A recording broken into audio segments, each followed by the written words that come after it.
reason to really, I mean, look at the level of, the devastation the hurricane was. One year, one preseason game, we're getting ready to play the Redskins, and my dad's mom, my grandmother, had died the day before. And I said, you look at a game, football's just a game. But what I can remember, going out there, not really feeling sorry for myself, but, a little bit down in the dumps. And I can remember the first time I got hit in the mouth, I said, shoot, I better come ready to play because they're not having no sympathy for me. And that's how the Saints need to approach this, is that they're representing the people of Louisiana. They need to give the people hope. And, Carolina's not going to feel sorry for them, so they need to come out here and just play as the opening of the NFL season and just try and keep things in the right perspective. Hey, this could be a positive thing for the people of Louisiana, something that they can put hope in, and hopefully the Saints will show up.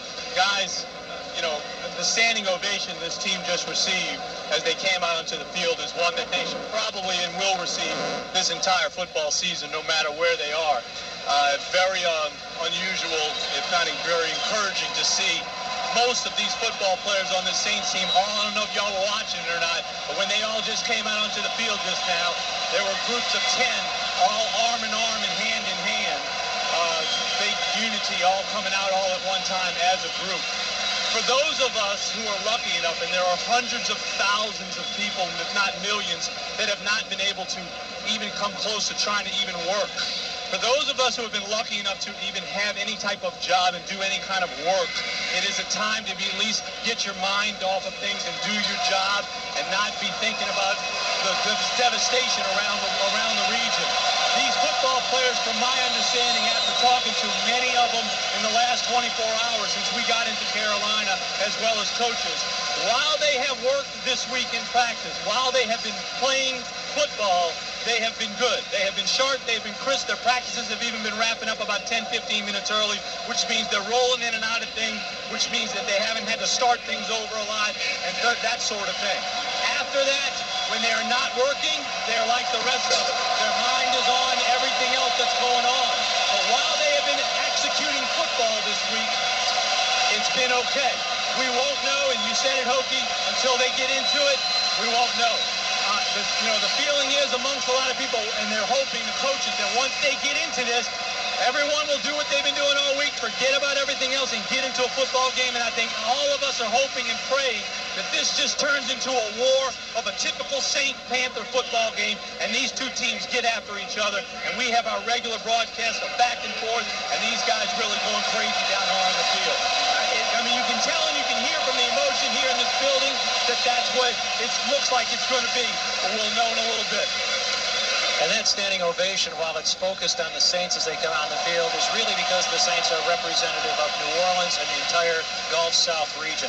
We're never going to say that these football players are the heroes of what happened, but they represent the many people in our region who are. Well, you're talking about there's a large fan base for the New Orleans Saints on the Mississippi Gulf Coast, even over to the Mobile and Pensacola area. That's what they're doing right now. They're representing that geographical area where Hurricane Katrina did most of her damage. Well, let's talk about this football game, and you could certainly have a much easier team to open the season with. Right. The Carolina Panthers, predicted by many to represent the NFC in the Super Bowl in Detroit this year.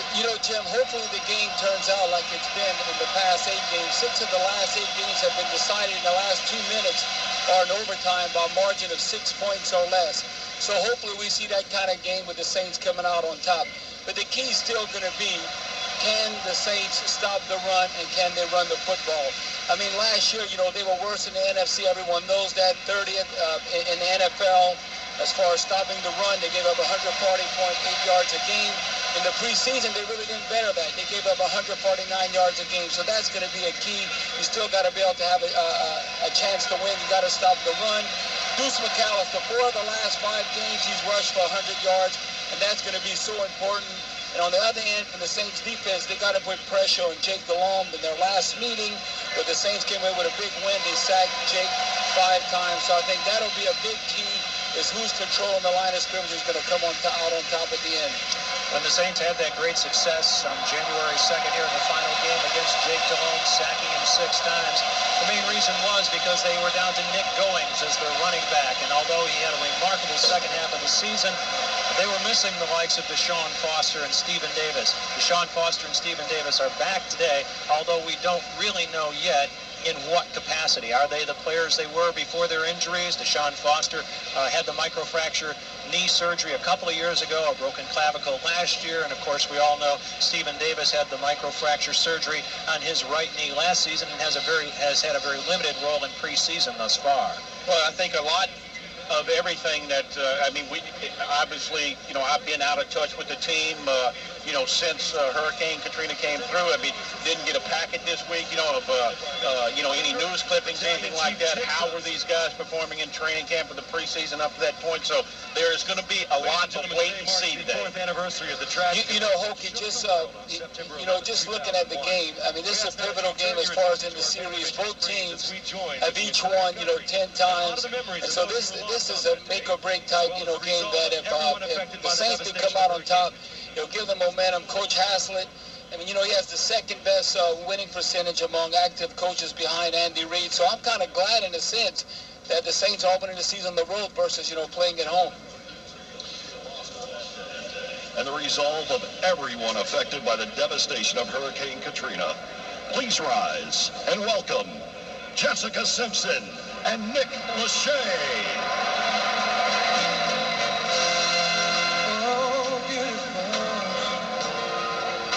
Spacious skies, forever waves of gray,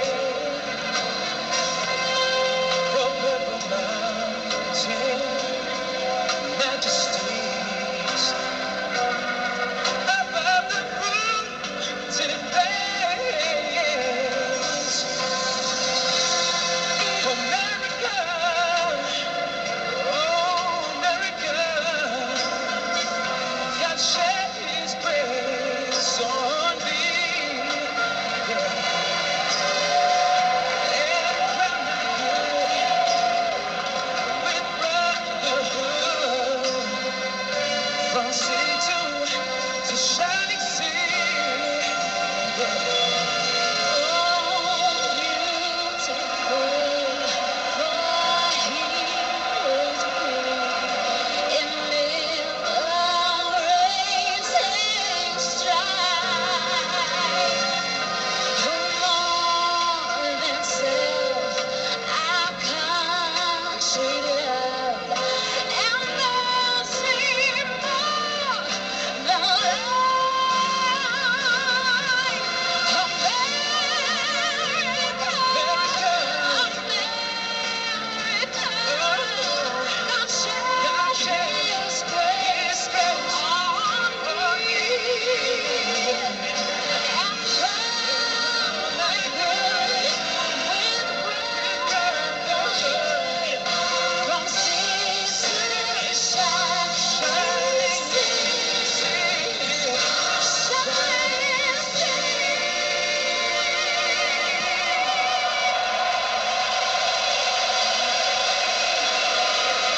Live on the big screens from FedEx Field. All the people here at Bank of America Stadium watching that, and soon they'll be listening to the 82nd Airborne Chorus with our national anthem. And now, as you remain standing, we invite you to join with the 82nd Airborne All-American Chorus from Fort Bragg, North Carolina, as they honor America with the singing of our national anthem.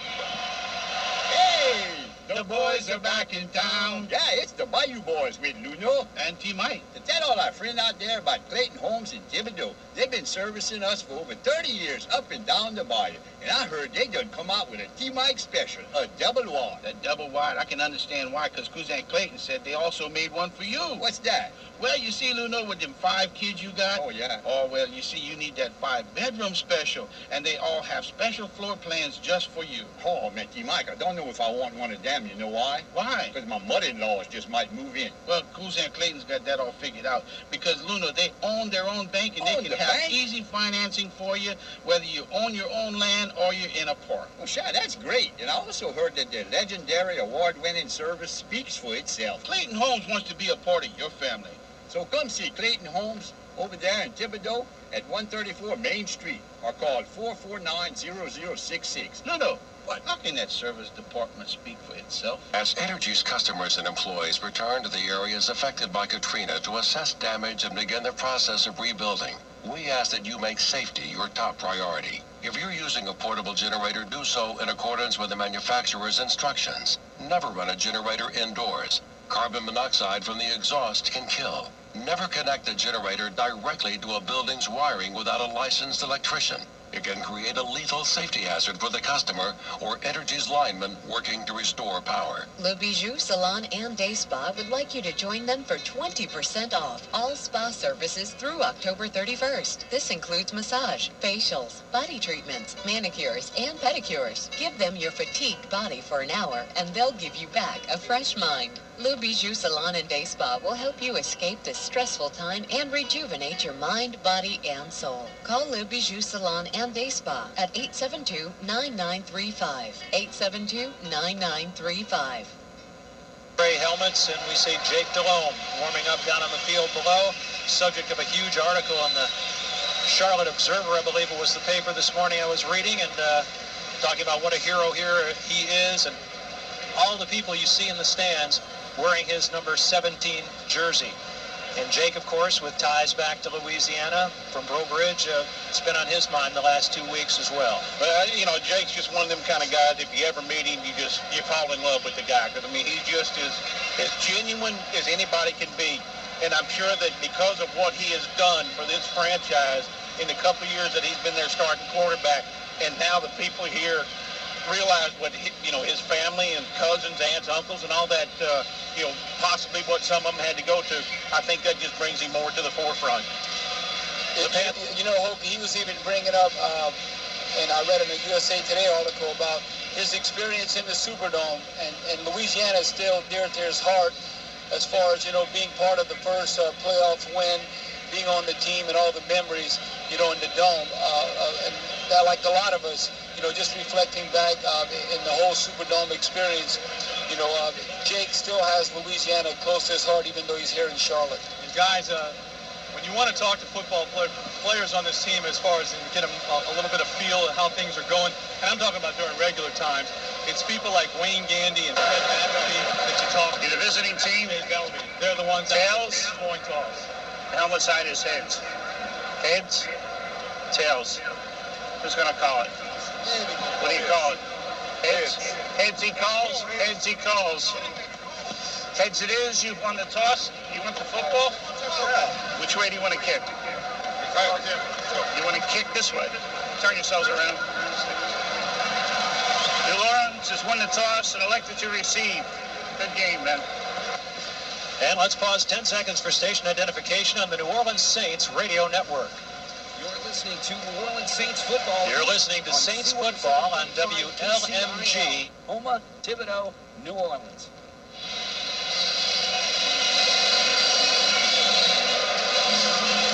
And let's send it right back to Kenny. Yeah, and it was McAfee, Brooks, Darren Howard. Those are the kind of guys, Jay Bellamy, the ones that really have a pulse of this football team, went out there for the point toss. A lot of banging along going on down here, a lot of banging on each other, a lot of hugging, all that kind of stuff in some regards. It looks like a regular football game, but it looked like a football game, the type that we've seen over the years, when they look like they're ready to roll and they're ready to go out and hit somebody. I mean, that's the appearance that we get right now. A lot of very fired up people. Let's hope they don't, just overextend themselves too early. They got a long game to play here. They got a long way to go in this football game. This will be a war with the Carolina Panthers. While the Carolina Panthers, and they're proud here, and everybody's been sympathetic towards the New Orleanians and all that, once this game, ball's about to be kicked off here, it becomes another football game to them, and they can care less about anything else.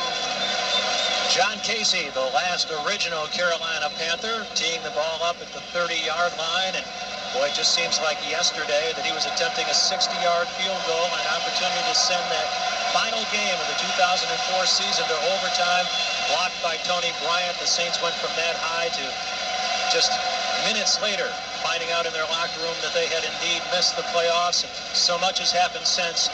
But we're ready for some football. Hope you are too. There's Casey's kickoff. It'll drive Lewis to the back of the end zone. He'll watch it hit 9 yards deep in it, roll through it, and the Saints will start at their 20-yard line, 1st and 10. Dante Stallworth and Joe Horn are the wide receivers. Ernie Conwell, the tight end. Wayne Gandy, Kendall Jaycox, LaCharles Bentley, Jermaine Mayberry, and Jamal Brown up in front of Aaron Brooks with Deuce McAllister, the running back, and Mike Carney, the fullback. Taking on this very stout defense of the Carolina Panthers that boasts perhaps the best front four in the NFL. First and 10, New Orleans from their 20-yard line. They move it left to right as we view it. Wideouts left and right. Backs are offset. Carney, the fullback, in motion. Brooks going to hand off to McAllister. Hit in the backfield. Avoids one tackler and is able to get some positive yardage up to around the 21-yard line. He was hit in the backfield by Chris Jenkins, the right defensive tackle, and he disrupted the play. Julius Peppers, Brenson Buckner, Jenkins, and Mike Rucker, that front four. Brandon Short, Dan Morgan, and Will Witherspoon are the linebackers. Ken Lucas and Chris Gamble, the corners. Mike Minter and Thomas Davis, the first-round draft choice out of Georgia, the safeties. A gain of 1 brings up 2nd and 9 from the 21-yard line. 3 wide receivers set, and another handoff to Deuce. McAllister dragging tacklers with him beyond the 25, up close to the 27-yard line. It'll bring up 3rd and short. Well, the play prior to that right there, I mean, that's about as good a 1.5-yard run as you'll ever see. I mean, Deuce McAllister, Chris Jenkins got in the backfield immediately, just ran right over the top of Kendall Jaycox. And I mean, I think that kind of set the tone right now for the Saints offensive line. That, you know what, guys, we better strap it on tight. 3rd and 3 from the Saint 27. They move Conwell into the backfield as a fullback with McAllister, the running back, 3 wide receivers on the delay. McAllister can't find anywhere, but now squeaks through a shaft of daylight and falls forward for the first down. He was going to be pinned in the backfield, but slid off a tackler, fell forward for a gain of 5, and the Saints, running McAllister 3 straight times, pick up the first down. Well, you know, we've always talked about the difference between a guy in the preseason, how he plays and everything. Deuce had a very productive preseason, don't get me wrong. But, I mean, he's made a couple of runs right here that are truly impressive against this defensive front. 1st and 10, Saints from the New Orleans 32, just underway in the first quarter of a scoreless game in the 2005 opener. Backs off set. Play action. Brooks wants to throw over the middle. He's got Conwell for a first down beyond the 46, up close to the 47-yard line, where he's brought down by strong safety Thomas Davis. So Ernie Conwell, an infrequent target of Aaron Brooks, picks up the first down on a 16-yard gain. Thomas Davis, the first-round draft choice out of Georgia, a guy the Saints had their eye on, but they were fearful that the Panthers would take Jamal Brown, so they traded up to get Brown. The Panthers settled for Davis. Saints projected him as a linebacker. Panthers are having to play him in strong safety because of an injury to Colin Branch. 1st and 10, Saints from the New Orleans 47, scoreless first quarter. McAllister, not much this time, as he's hit at the line of scrimmage by Brenson Buckner and thrown backward. No gain on the play. Brenson Buckner's been around a long time, 12 years out of Clemson, 6'2" and 310, very stout in the middle. And the big addition, the return of Chris Jenkins at right defensive tackle, a 6'4", 335-pounder. Well, you know what, those 2 guys on the outside with Ruckers and Julius Peppers, I mean, you know, those are 2 terrific defensive ends. But what really makes that line and what makes the run stuffer and everything else, those 2 guys that are squatted down in the middle. Loss of a yard brings up 2nd and 11 from the 46-yard line of the Saints. Backs offset, wideouts left and right. Haven't been looked at by Brooks yet. Might here as he rolls to his right, looks downfield, throwing on the run. Coming back to make the catch is Joe Horn at the 40-yard line of the Panthers. That's another Saint first down. And we have seen, that's a gain of 13 yards. We have seen Aaron Brooks make plays out of the pocket on designed rollouts, but he seldom seems to make plays when he's flushed out of the pocket and has to scramble to make a play. But his mobility and maneuverability led to that first down. Well, it's one of them goofy things that you can't explain. That, you know, it's almost like, well, okay, it's a predetermined rollout, so therefore he knows where his target's going to be. I think maybe it's when he has to improvise that whether his receivers downfield break off their route or not. 1st and 10, Saints at the Panther 39, 11:05 to play first quarter. Saints have marched with the opening kickoff from their 20. McAllister left side, and he is still on his feet as he barrels his way down to the 31-yard line. So the Saints playing the kind of smash mouth football that they said they would with the additions that they have on their offensive line. recommitting to Deuce McAllister in the running game, and that's an 8-yard pickup. Well, yeah, I tell you what, you think about all the things that the Saints have done in the past, the teams that they've had to play in their division, when the Rams were in their division and the 49ers were in their division, every year when they would line up, for the draft and everything else, who are we going to get to match up against these people? I think right now, that's the reason they went and got the big, massive offensive line, was to go against Carolina's defensive front. 2nd and 3 from the 32, ends in tight with the exception of Horn. Play action Brooks. A lot of time, throws over the middle, catch is made, tackle made immediately around the 27-yard line. That was Deuce McAllister who hooked up in front of the linebacker. Will Witherspoon in on the stop. So the Saints going to the play action, and Brooks had all sorts of time. The linebacker Dan Morgan was actually the first tackler for the Panthers, but it's a first down for the Saints at the 28-yard line of Carolina. 9:50 to play first quarter, scoreless game. Stallworth split out wide to the left, Horn wide right. And now they put Hilton in motion and split him out far to the right. Here's Brooks, short set, throws, catches made at the 26-yard line and driven backward. That's going to be Zach Hilton on the reception. And just a gain of 2 as the former North Carolina product makes his first reception. Tim, what's the most impressive thing right now is the great start by Aaron Brooks. How accurate he's been with the football. I mean, he's right on target, and that's the key difference. They're finally coming out with a good first drive. Will Witherspoon on the stop. It's 2nd and 7 at the 25-yard line of the Panthers. Michael Lewis is split out wide to the left, backs off set, 2 tight ends to the right side of the formation, run it in that direction with Deuce, and he's going to drag a tackler with him down to around the 23-yard line. That's a pickup of 4, and will bring up 3rd down. Well, you're talking about right now, since the Saints have received the opening kickoff, they burned off about, almost 7 minutes off of the game clock. So a very impressive drive. And what Bobby just said was key, because you know what? Aaron Brooks hadn't had to throw the ball downfield. The running game's been going pretty good. So he's getting those linebackers and defensive linemen. They're biting on that play fake. And he's taking that short dump-off route and said, okay, we're just going to move the chains as best we can. 10th play of this drive. Saints send Stallworth and Horn wide to the left. Oz Hakeem wide to the right. Here's Brooks to throw. It's tipped at the line of scrimmage, but still caught on the carom down around the 15-yard line. That's Joe Horn who comes away with the tip ball, and the Saints have a first down. And let's go right down to Kenny Wilkerson. There's Aaron Brooks running down there and hitting Joe Horn on the side of his head after coming down with that football.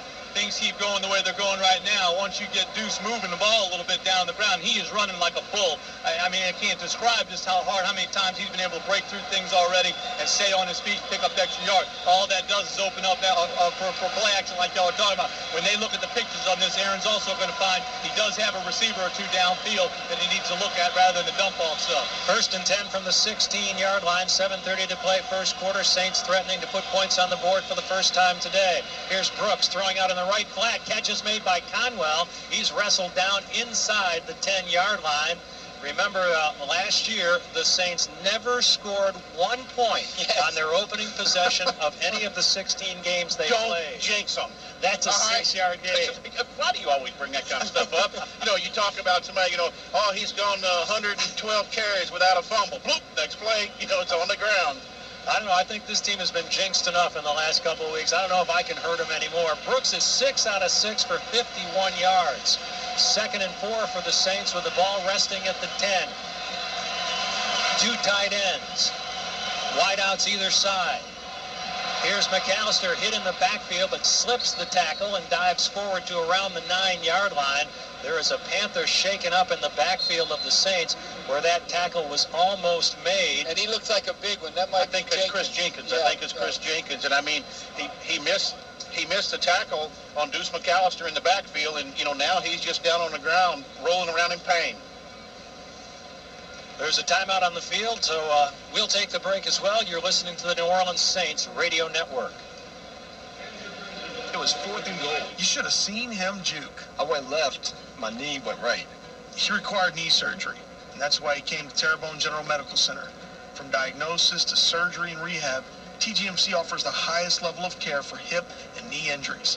and the most experienced team of doctors, nurses, and therapists. Now, I'll run all my plays by the team at TGMC. We're going to get you some extra pads. Trust the Hospital Healthcare Professionals Trust, TGMC, because experience counts. It only happens once a year. It's the 2005 Honda clearance sale going on now at Barker Honda in Homa. You can get the all-new 2005 Honda Accord EX V6 loaded for the clearance price of $23,288. Also test drive the all-new Honda Ridgeline, Pilot, Element, Odyssey minivan, Civic, and the Honda CR-V today. All at unbelievable deals at Barker Honda during the 2005 Honda clearance sale. Barker Honda, 1662 Martin Luther King Boulevard in Homa. Another clearance, another opportunity. All price exclude tax on a licensed dealer for details.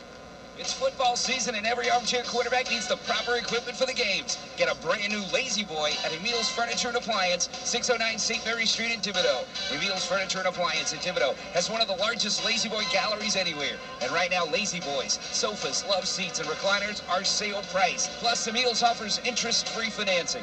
Emil's Furniture and Appliance, 609 St. Mary Street in Thibodaux. Quality furniture and appliances at affordable prices. Thibodaux Chrysler Dodge Jeep has a large selection of used vehicles at 2 locations. To replace your car, truck, or SUV, go by 1505 Canal Boulevard in Thibodaux or 582 West Main Street in Schriever. They've got lots of vehicles, from quality cars to dependable trucks. If your vehicle was lost in the storm, they've got great employee pricing plus on most new vehicles. Go to Thibodaux Chrysler Dodge Jeep, your complete Chrysler Dodge Jeep dealer. Now with 2 used vehicle locations, 1508 Canal Boulevard in Thibodaux and 582 West Main Street in Schriever. Thibodaux Chrysler Dodge Jeep. Different by a country mile. Stallworth wide right. Backs off set. McAllister's been the workhorse in this drive, and he goes in motion to the left of Brooks. Brooks looks to the left, throws over the middle, caught by Conwell inside the 5-yard line, down around the 4-yard line. Ernie Conwell, who has been a forgotten man in this offense the last couple of years, making big catch after big catch in the middle of that Carolina secondary, working against Thomas Davis, who makes the tackle, but not before a 6-yard pickup gives the Saints a 1st and goal at the Panther 4-yard line. All right, this is just my opinion. Everybody's talked about where is the Saints tight end in this West Coast offense. Yeah. I think under Mike McCarthy, it just wasn't utilized very much, and I think that Mike Shepard has made it a point to involve the tight end more. 1st and goal from the 4. Saints spread things out with one back. That's McAllister. Brooks doesn't like what he sees and calls timeout. You know, Hoke, exactly like you said, utilizing the tight end. Tight end has to be a big part of the West Coast offense, and you're going to see them, I'm telling you, continue to try and attack Thomas Davis, and right now Aaron Brooks is making quick and rational decisions. Timeout on the field, 5:28 to play, first quarter of a scoreless game. This is the New Orleans Saints Radio Network. All right, guys, and as they went into the timeout there, as Brooks took the timeout and turned to walk off the field, immediately a thumbs up from Jim Haslett. Obviously, it was not there what they wanted.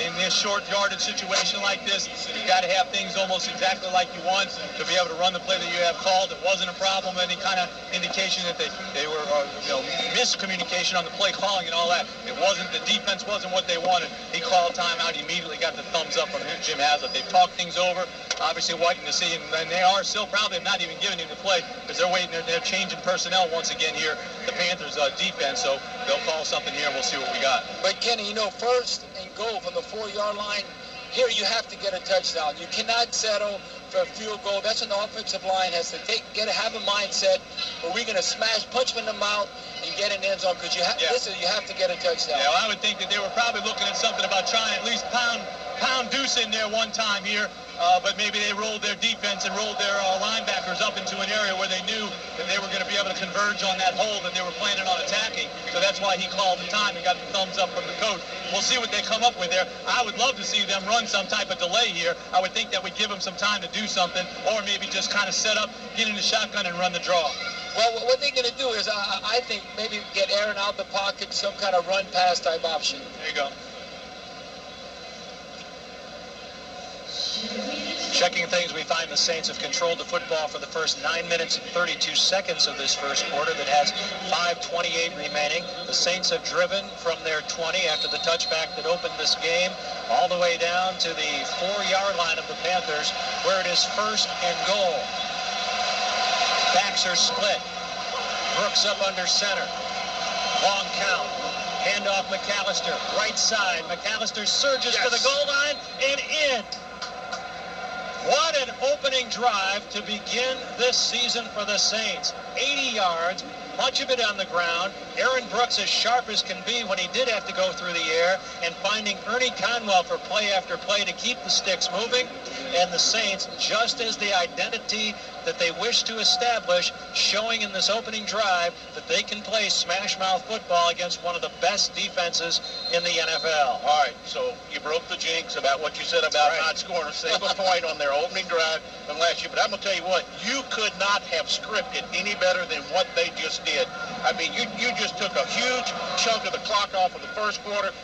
Aaron Brooks was perfect on his first drive. No incompletion, never got rattled, and the offensive line did a great job of pass protection and run blocking. John Carney's extra point is perfect, and with 5:23 to play in the first quarter, it is the Saints 7 and the Panthers nothing. This is the New Orleans Saints Radio Network. If you need an outboard and you want the best possible value, well, Evolution Marine has the awesome Mercury Optimax engines. It can fulfill your need with less money. The Mercury Optimax won't let a day on the water be ruined by a big fuel bill. Optimax can save you up to half on gas expenses and also carries a 3-year warranty. And all commercial fishermen, you can receive a 10% rebate check from Mercury Marine on an engine purchase. Come by Evolution Marine for your boating needs. 1413 Barrel Street in Houma, Highway 70 in Morgan City.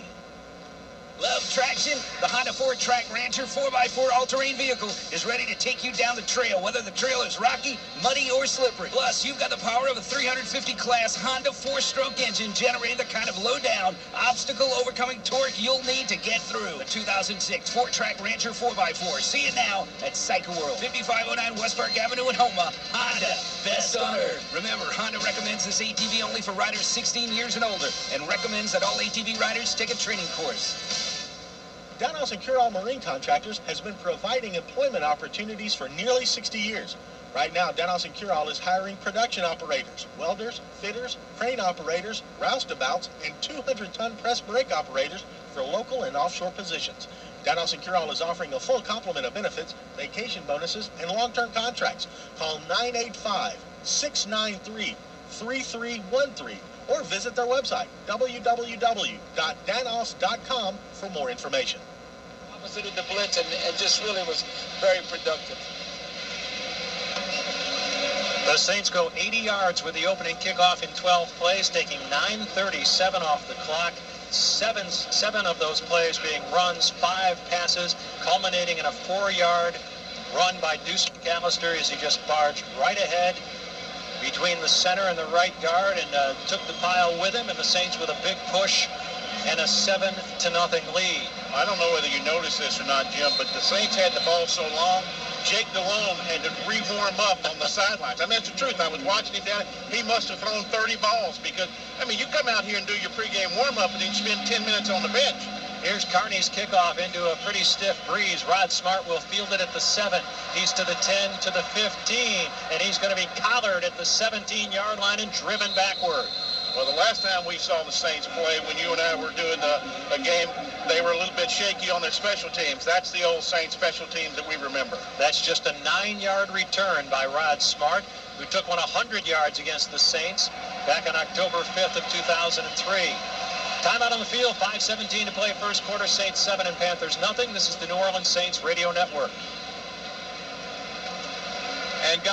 Are you tired of those reading glasses? Then call Dr. Bruce Steigner today for information on Near Vision CK, a quick procedure that can reduce your dependence on reading glasses. CK is a safe technique that's ideal for people over 40 and can be performed in just 3 minutes. To learn more about this procedure that can turn back the clock on your vision, call Dr. Bruce Steigner at 868-6420. That's 868-6420. Dr. Bruce Steigner and CK, helping you see young again.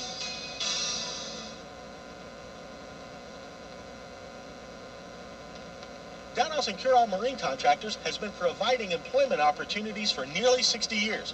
Right now, Downhouse and Cure-All is hiring production operators, welders, fitters, crane operators, roustabouts, and 200-ton press brake operators for local and offshore positions. Downhouse and Cure-All is offering a full complement of benefits, vacation bonuses, and long-term contracts. Call 985-693-3313 or visit their website, www.danos.com, for more information. Just a little bit, but so far so good. And now we really get to find out, and we really get to see. We knew and know, everybody knows the offense has got it in them. They showed what they've got in them. Now let's see what this defense is going to do. See, that's going to be the big key.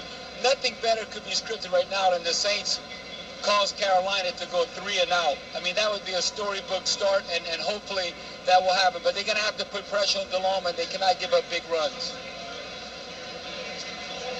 Steve Smith and Keary Colbert are the wide receivers. Chris Mangum is the tight end. A revamped offensive line in front of Jake Delhomme consists of Travell Wharton at left tackle, Mike Wall, the former Packer, at left guard, Jeff Mitchell at center, Tutan Reyes, the former Saint, at right guard. The right tackle is Jordan Gross. Brad Hoover is the fullback. Stephen Davis is the running back. On 1st and 10 from the 17 of the Panthers, they run their first offensive play and run it with Stephen Davis. And Davis across the 20, around the 22-yard line before he's hit and thrown back.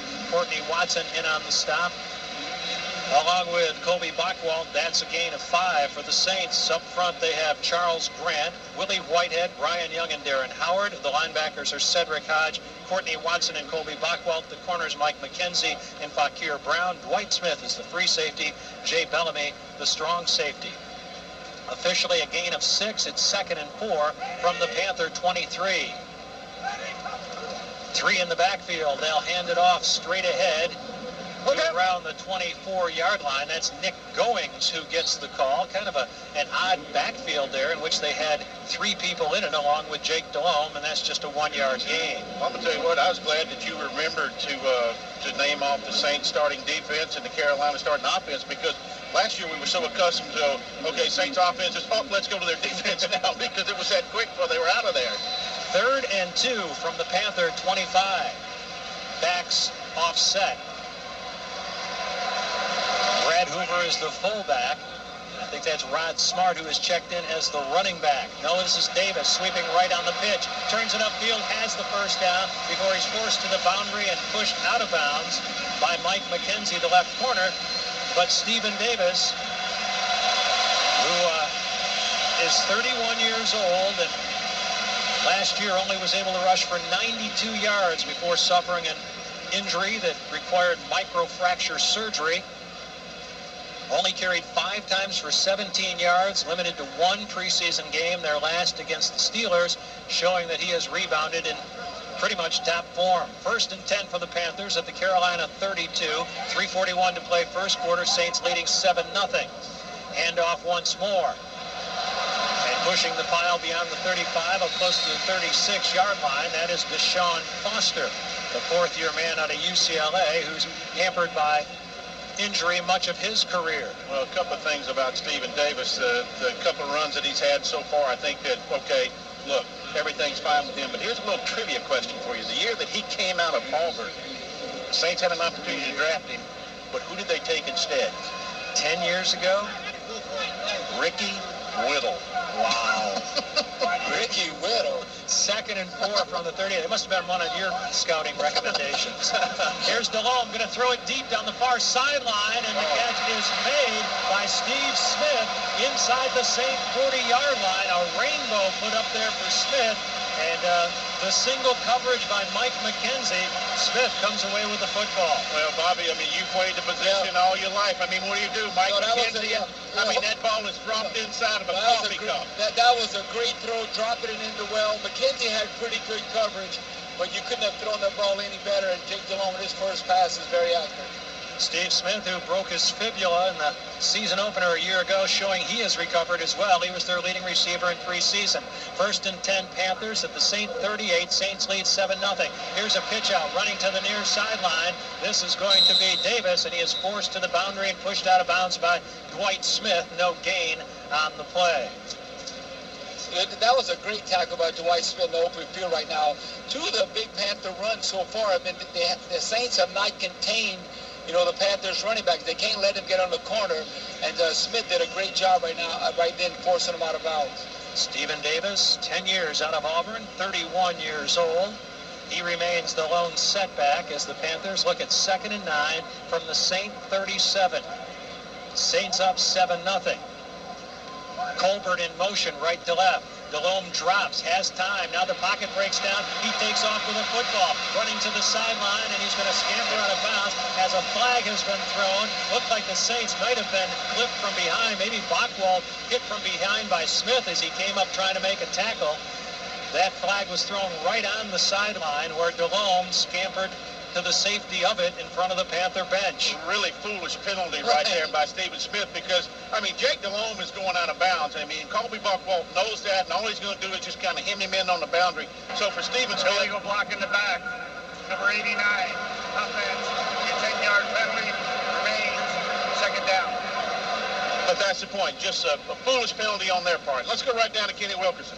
One thing very apparent in these couple plays here of this drive, Courtney Watson needs to step it up. He's reacting way too slow. Run by Stephen Davis to the far side. He definitely could have gotten there. He really didn't have anybody his way. He just waited and reacted too long to be able to attack and pursue. And the same thing on Jake's run just there. I know he's trying to play it safe and sitting there in center field trying to hold the fort down, but he needs to pick it up in reaction time. It'll bring up 2nd and 7 from the Saint 35. Colbert in motion left to right. Now he comes back to the near side of the field. 2 tight ends. A straight ahead run by Foster won't get them much as he bangs over left tackle, and some pushing and shoving at the end of the play. The officials keep their flags in their pockets at the moment. You're listening to Saints football on WLMG New Orleans. Let's pause 10 seconds for station identification on the New Orleans Saints radio network. You're listening to New Orleans Saints football here on C107.5 KCIL, Houma, Thibodaux, New Orleans.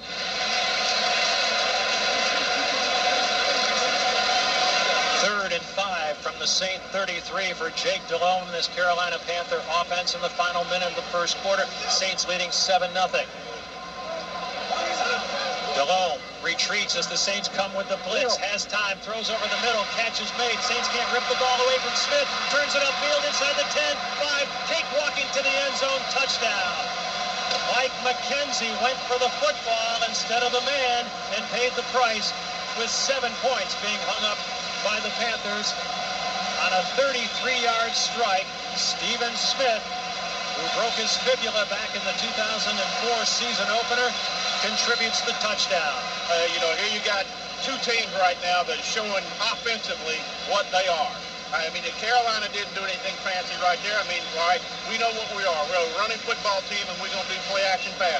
That's exactly what they did on that entire drive. Saints did what they did on their first drive, and now you're talking about a tied-up ball game. But I'll tell you what, it's kind of fun now if you're watching this and you're kind of an offensive purist, if you will. Jason Baker will hold. John Casey's left foot adds the extra point. And with 37 seconds remaining in the first quarter, the Panthers and Saints are tied at 7.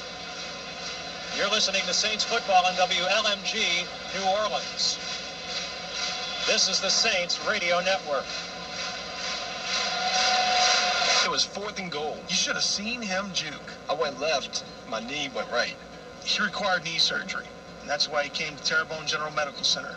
From diagnosis to surgery and rehab, TGMC offers the highest level of care for hip and knee injuries, and the most experienced team of doctors, nurses, and therapists. Now, I run all my plays by the team at TGMC. We're going to get you some extra pads. Trust the Hospital Healthcare Professionals Trust, TGMC, because experience counts. It only happens once a year. It's the 2005 Honda clearance sale going on now at Parker Honda in Houma. You can get the all-new 2005 Honda Accord EX V6 loaded for the clearance price of $23,288. Also test drive the all-new Honda Ridgeline, Pilot, Element, Odyssey minivan, Civic, and the Honda CR-V today. All at unbelievable deals at Parker Honda during the 2005 Honda clearance sale. Parker Honda, 1662 Martin Luther King Boulevard in Houma. Another clearance, another opportunity. All prices exclude tax on a licensee dealer for details. It's football season and every armchair quarterback needs the proper equipment for the games. Get a brand new Lazy Boy at Emil's Furniture and Appliance, 609 St. Mary Street in Thibodaux. Emil's Furniture and Appliance in Thibodaux has one of the largest Lazy Boy galleries anywhere. And right now, Lazy Boys, sofas, love seats, and recliners are sale price. Plus, Emil's offers interest-free financing. Emil's Furniture and Appliance, 609 St. Mary Street in Thibodaux. Quality furniture and appliances at affordable prices. Hokey, 2 time-consuming drives take all but 37 seconds off the first quarter clock. It's going to be a very short meeting tomorrow whenever those guys go in tomorrow morning to review today's ball game, especially for the first quarter. And I mean, I don't see either team changing what they're doing. I mean, that's what they are. They're both, big physical football teams offensively. John Casey, with the wind at his back, kicks it away. A line drive that will hit at the 5, bounce straight up in the air, be taken on the far sideline by Michael Lewis. Across the 10, he's to the 15, and he is going to be forced out of bounds in front of the Saint bench as he crosses his 20-yard line. The Panthers answer the Saints drive with one of their own. 9 plays, 83 yards, 4 minutes and 44 seconds off the clock, running the football 6 times, and throwing at the others. That's an 18-yard return for Michael Lewis. And the Saints will start from their 19-yard line, tied at 7. After a near-perfect opening drive of this game on their first possession. Tight end to either side, wideouts left and right, one back in the ace formation. That's going to be McAllister running left. Hip-hopping his way up to about the 20-yard line. Give him just 1 on the carry. The tackle being made by Mike Rucker. And here's a guy who's anxious to atone for a down year. Went from 12 sacks the year before to just 3.5 last year. Of course, he missed Chris Jenkins, who was sidelined much of it. His right tackle on defense, and he has a sprained ankle, questionable to return, being hurt on the opening series of this game. At the end of the first quarter, the Saints and the Panthers are tied at 7. This is the New Orleans Saints Radio Network.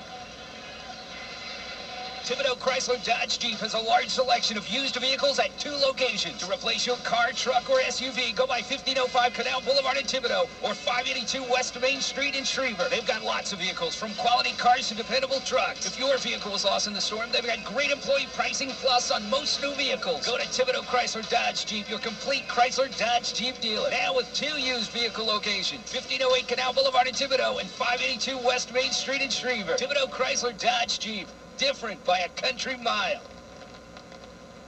Love traction? The Honda 4-Track Rancher 4x4 all-terrain vehicle is ready to take you down the trail, whether the trail is rocky, muddy, or slippery. Plus, you've got the power of a 350-class Honda 4-stroke engine generating the kind of low-down, obstacle-overcoming torque you'll need to get through. The 2006 4-Track Rancher 4x4. See it now at Cycle World, 5509 West Park Avenue in Houma. Honda, best on earth. Remember, Honda recommends this ATV only for riders 16 years and older, and recommends that all ATV riders take a training course. If you need an outboard and you want the best possible value, well, Evolution Marine has the awesome Mercury Optimax engines. It can fulfill your need with less money. The Mercury Optimax won't let a day on the water be ruined by a big fuel bill. Optimax can save you up to half on gas expenses and also carries a 3-year warranty. And all commercial fishermen, you can receive a 10% rebate check from Mercury Marine on an engine purchase. Come by Evolution Marine for your boating needs. 1413 Barrel Street in Houma, Highway 70 in Morgan City. That's even worse than it was last year at 140 yards. This is the 4th straight year that Carolina has opened at home. As you might expect, the New Orleans Saints have the worst opening game record in the NFL. And of course, in a season that will probably feature 16 road games to an extent, but the really curious one is the one that will occur next Monday when the Saints will travel to New York to take on the Giants in what would have been the home opener in the Superdome. 2nd and 9 for the Saints from the 20-yard line. They're moving it right to left on the first play of quarter number 2. We're tied at 7. Ace formation again. Brooks to throw. Avoids the sack, throws it upfield, and a juggling reception is made by Conwell up at the 34-yard line.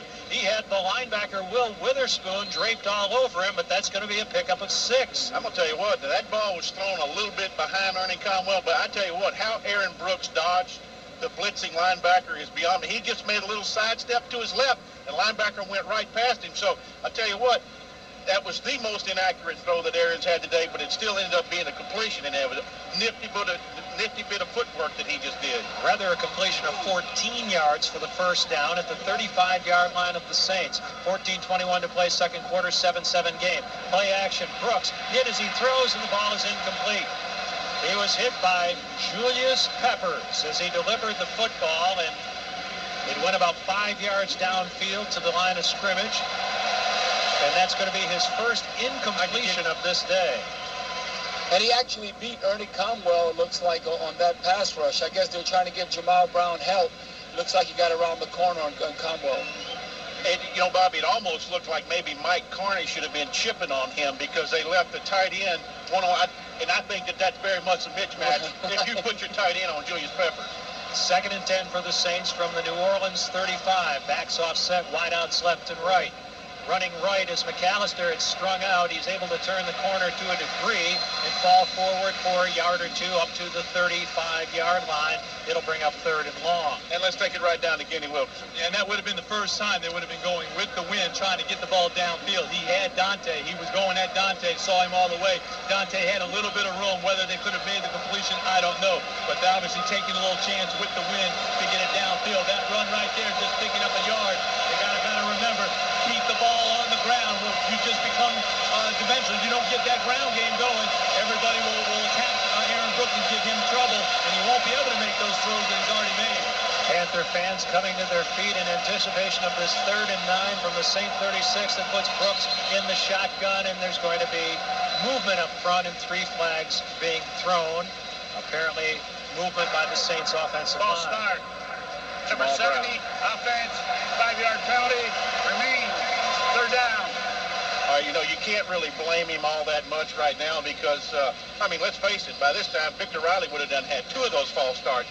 But, I mean, Jamal Brown, he's going against Julius Peppers in a loud stadium, the first 3rd and long situation that the Saints have had. Hey, he got a little bit anxious, came out of his stance a little bit too soon. And so it is now 3rd and 14 from the New Orleans 31.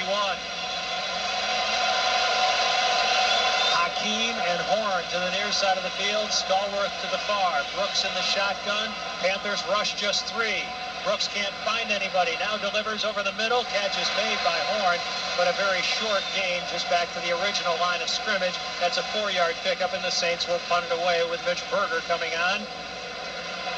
The tackle was made by Ricky Manning Jr. in there as a nickelback, having been supplanted on the left corner by the acquisition of Ken Lucas, an unrestricted free agent from the Seahawks in the offseason. I'll tell you what, I'm going to be curious as to what Peppers has to say after this ball game. What'd you think of Jamal Brown? Because on that particular play right there, he handles Peppers pretty well. Berger's punt drives Smith all the way back inside his 15 where a fair catch is made. There is a flag thrown up at the Panther 31-yard line. Well away from the punt. I think it was Jason Kraft, the gunner on the outside, got held by whoever was trying to hold up the gunner. I didn't catch his number, but I think it was Jason Kraft. I mean, just got spun around by that defender. Our referee today is Tom White. Holding. Receiving team during the kick. This penalty will be enforced in the end of the kick. Timeout. That was a 54-yard punt, followed by the penalty mark-off. He didn't get the number either. No, he didn't. 13:02 to play, second quarter. Saints and Panthers tied at 7. This is the New Orleans Saints Radio Network. Downhouse and Cure-All Marine Contractors has been providing employment opportunities for nearly 60 years. Right now, Downhouse and Cure-All is hiring production operators, welders, fitters, crane operators, roustabouts, and 200-ton press brake operators for local and offshore positions. Downhouse and Cure-All is offering a full complement of benefits, vacation bonuses, and long-term contracts. Call 985-693-3313 or visit their website, www.danhouse.com, for more information. Are you tired of those reading glasses? Then call Dr. Bruce Steigner today for information on Near Vision CK, a quick procedure that can reduce your dependence on reading glasses. CK is a safe technique that's ideal for people over 40 and can be performed in just 3 minutes. To learn more about this procedure that can turn back the clock on your vision, call Dr. Bruce Steigner at 868-6420. That's 868-6420. Dr. Bruce Steigner and CK, helping you see young again. back to pound the deuce a little bit, pound the deuce a little bit more. Obviously, I would think that their thinking is that they tried to take a little bit of advantage of having that win and having their speed and opening up Dante and getting him downfield, which is what they did, and it was there. It's not like it wasn't there, but Peppers had beaten Brown, and it broke the play up. Well, so far the difference has been in the pass protection. They're protecting Jake DeLone. The last drive, we didn't protect Aaron Brooks. So on comes this Panther offense that went 83 yards in 9 plays in its first possession to tie the score at 7 after the Saints had opened the game with a 12-play, 80-yard march that took 9:37 off the first quarter clock. That was culminated by a 4-yard Deuce McAllister touchdown run. 1st and 10 for Carolina from their 7-yard line. 2 wideouts to the left. One of them in motion, Colbert. Run it right with Foster upended at the line of scrimmage by Jay Bellamy, who comes flying up to make the tackle of Stephen Davis. And they had each other on the helmet, recognizing a good open field tackle. And, of course, the Saints very familiar with Stephen Davis, who has pounded them down through the years, and very appreciative of his comeback from a very serious knee injury. Yeah, they're pretty familiar with his backside. Yeah, that's most of what they've been seeing. You know, Hookie, that was a great tackle by Bellamy, but again, where are the linebackers? 2nd and 9 from the 8. Sideman in motion. Handed off straight ahead, and this is going to be Davis, who is met in the hole, and there are the linebackers, Bobby, being led by Colby Bockwald. I'm going to tell you what now, even during the preseason, you know, Colby Bockwald doesn't look like such an intimidating guy, but I tell you what, he's got some pop and some hip roll when he hits people, and I've seen him do that several times. I mean, Stephen Davis is a big back, and to hit him and stand him up like he just did, and that allowed the rest of the defense to get there, I mean, that's pretty impressive straight-up tackle. Gain of 3 for the 6-foot, 230-pound veteran. 3rd and 5 from the Panther 12. 2 wideouts to the left, 1 to the right, backs offset. Ricky Kroll, oftentimes a 3rd down target in motion. Here's DeLone throwing deep downfield, and it's going to be caught by Kroll. He's at the 45 midfield in Saints territory to the 49-yard line. Ricky Kroll, penalty, hold it. The 16-year veteran out of Wake Forest, but the Saints are saying, hey, y'all, come on back around the 5-yard line. See this piece of yellow cloth that lies at the 3-yard line? That's going to be a hold, you would think. And a hold on Charles Grant. Yeah, Travell Wharton, the left tackle, seemed to have a big armful of the Saints pass rusher coming from the right side of the Saints defense. Holding. Offense. Number 70. After distance to the goal. Remain 3rd down. And let's go right down to Kenny Wilson. And so blatant, immediately the call came out, immediately Charles Grant, knowing it was against, you know, that they held him, had they not been able to do that, and you know, trying to get away with it, that play wouldn't have even taken place. Jake never would have gotten the ball out of his hands because the pressure was coming. That was what's most impressive, how that pocket was collapsing, how the pressure was coming, and Grant would have gotten to him. So very good play for the defense there. 3rd and 12 from the 6-yard line. Play action. DeLone from his end zone drops it off over the middle to the 12-yard line, short of the 15, dumping it off to Deshaun Foster. Very conservative play call there for the Panthers, content to punt the football away with newcomer Jason Baker to do so. That's a gain of 8. That was a big stop of the defense. That's what you need. One of those 3-and-out deals, and we should have great field position, and the defense came to play that series. Cedric Hodge in on the tackle of Deshaun Foster. And here is Jason Baker, late of the Denver Broncos, to punt it away. It's a very weak effort off the side of his foot. Takes a nice bounce, and Lewis tries to collar the football. Can't do so.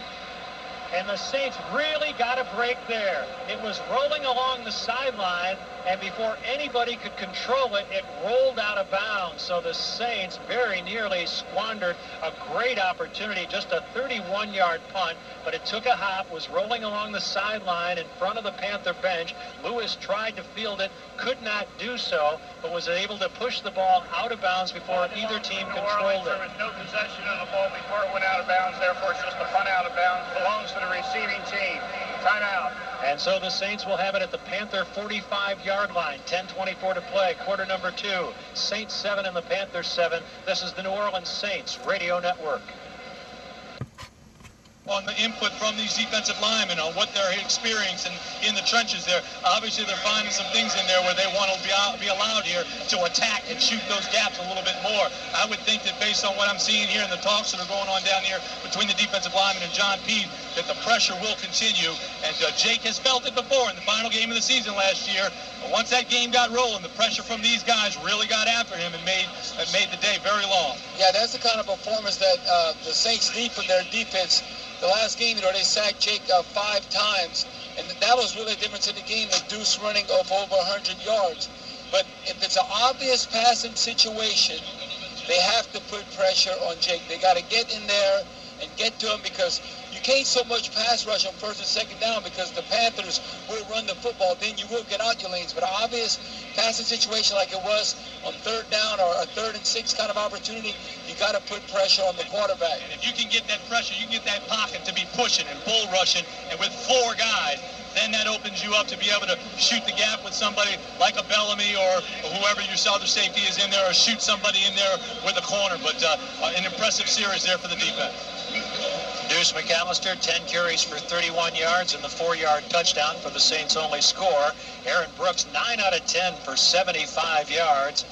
And that only incompletion when the ball was jarred loose from his grasp on the pass rush of Julius Peppers. So the Saints with excellent starting field position at the 45-yard line of Carolina. Backs offset, wideouts left and right. Horn in motion. Handoff to around the 44-yard line. And that was Antoine Smith, who has just checked into the game for Deuce McAllister, a gain of 1. Antoine Smith, the acquisition off the free agent market from the Tennessee Titans in the offseason, to provide exactly this for Deuce McAllister. And that's a straight-ahead, strong, banging type back that can help control the football for the Saints as they have much of this game. 2nd and 9 from the 44-yard line. Backs offset, wideouts left and right. Here's Brooks throwing a quick slip screen out to the right to the 41-yard line. It's taken in over there by the wide receiver Dante Stallworth with Chris Gamble, the second-year man out of Ohio State, making the tackle. Hey, let's go right down to Kenny Wilkerson. And there's nothing wrong with Deuce McAllister at all. I mean, he's standing, watching on the sidelines right now, even talking to Antoine Smith, who has now come out into the long yardage situation here, standing with his hands on tip, just giving him a little breather, trying to get the ball in there, maybe use Antoine Smith to pound it up a little bit. It didn't work, so now they're going to have to get it up in the air. 3rd and 5 from the 40-yard line of the Panthers. Saints go to the shotgun. In the slot to the left, Oz Hakeem, who's been very quiet with that hamstring injury. Here's Brooks throwing over the middle, caught again by Conwell. Another Saint first down at the 29-yard line. Ernie Conwell, where have you been? That's a 12-yard gain. Well, I mean, I'm telling you, I have, and again, this is just my own opinion. None of the coach told me, but for all these years in the past, everybody said that Saints just don't use a tight end. Our tight ends are no good and everything. I just don't think it was part of the game plan. Right. And when you are a running football team, like the Saints want to be, your tight end is usually your most reliable receiver that there is, because the defense has to respect him coming off the ball blocking first. 1st and 10, Saints at the Panther 28, 7-7 game, 8:21 to play, second quarter. There's Deuce hit in the backfield, can't get loose of the tackler. And that was Brenson Buckner, who was down around his ankle. He gets back to the line of scrimmage, and maybe a yard more. They'll spot the football just inside the Panther 27-yard line. And getting back to the tight end position, you think of all those Jim Moore years and everything else. You run in the football with Dalton Hilliard and Reuben Mays and Craig Hayward and all that. And whenever Bobby would throw the ball at John Tice or Hobart Brenner, those guys would be wide open. Yeah, first down. Just pick on the rookie. Pick on the rookie. Thomas Davis can't pass cover. 2nd and 9 from the 27-yard line. Mike Carney in motion. 2 wideouts to the near side of the field. Here's Brooks, play action. A lot of time. Going to throw into the end zone. Incomplete. And there's going to be a flag thrown, as they were picking on the safety. They were picking on Thomas Davis, who interfered with Ernie Conwell. The flag was thrown at the 11-yard line. And let's go right down to Kenny Wilkerson. And nothing but grabbing and holding all the way down the field. It maybe could have gone either way, and it may go against Conwell. I doubt it, but it looks like it's going to be a defensive pass interference. But definitely, as Bobby pointed out, going after Thomas Davis. Here we go. Number 20, it's a 5-yard penalty, automatic. Yeah. First down. So not interference, just holding, which is what they nothing but grabbing and shoving going on. Yeah. Forth down the field. You know, Kenny, what they had there, it was holding on Chris Gamble, and Thomas Davis was over the top to try and help on the tight end. But they're going to continue, I'm telling you, throughout the game trying to attack Thomas Davis. And he had not gotten there in time. It'll be there again. It'll constantly be there for them today with going after Thomas Davis. 1st and 10 from the 21-yard line of the Panthers. On the delay, running straight ahead, McAllister slips one tackle, but now the Panthers converge and drop him around the 18-yard line. Taken down by the middle linebacker, Dan Morgan, who went to the Pro Bowl last year. Despite missing 4 games in another injury-plagued season, that's a gain of 3. There's a guy that really means a lot to this football team, and that's Dan Morgan at middle linebacker. Your middle linebacker always should mean a lot to your defense. I mean, you know, you got great players like Rucker and Peppers on the outside, but just like every other team, that middle linebacker's got to be the quarterback of your defense. 2nd and 7 from the 18-yard line of the Panthers. 2 wideouts to the left, 1 to the right. Short set Brooks takes off on a design run inside the 15 down to around the 13-yard line. Looked to be a quarterback draw. Maybe it was just a scramble by Brooks, but it still results in a 5-yard gain. That was a good play. That's what Aaron needs to do more of, and he's capable of doing, Hokie. I mean, it was a scramble. That wasn't a design play. He ad-libbed. He was very productive. He got down. But that's what he needs to do more of because he has that ability. Pass rush by Mike Rucker that he avoided in the backfield and took it straight ahead. And it brings up 3rd and 2 at the Panther 13-yard line. Warren and Hakeem wide to the left. Stallworth wide to the right, 1 back. Deuce McAllister behind Brooks. Panthers creeping up to the line of scrimmage. Here's Brooks going to throw, and it's caught at the 5-yard line by Stallworth for the first down Saints. 1st and goal. That's a pickup of 10 yards. I'm going to tell you what, I can't tell you how impressed I am with Aaron Brooks right now through the first half of this ball game. I mean, I'm going to tell you, I have never seen him look like he has today. I mean, even when he's had some of those fantastic moments and everything else, he has just been razor sharp this afternoon. You know, Hokie, like you say, he looks so crisp, like he knows where he's going with the football. The defense is not confusing him at all. Chris Gamble victimized on the quick slant to Stallworth. 1st and goal Saints from the 4-yard line.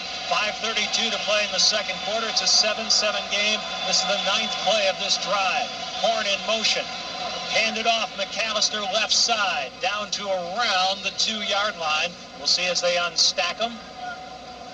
Brandon Short, the strong side linebacker, playing in place of Mark Fields, in on the stop initially. Lead block by Carney, helping to open that hole. So the Saints making some wholesale changes offensively, and the Panthers respond.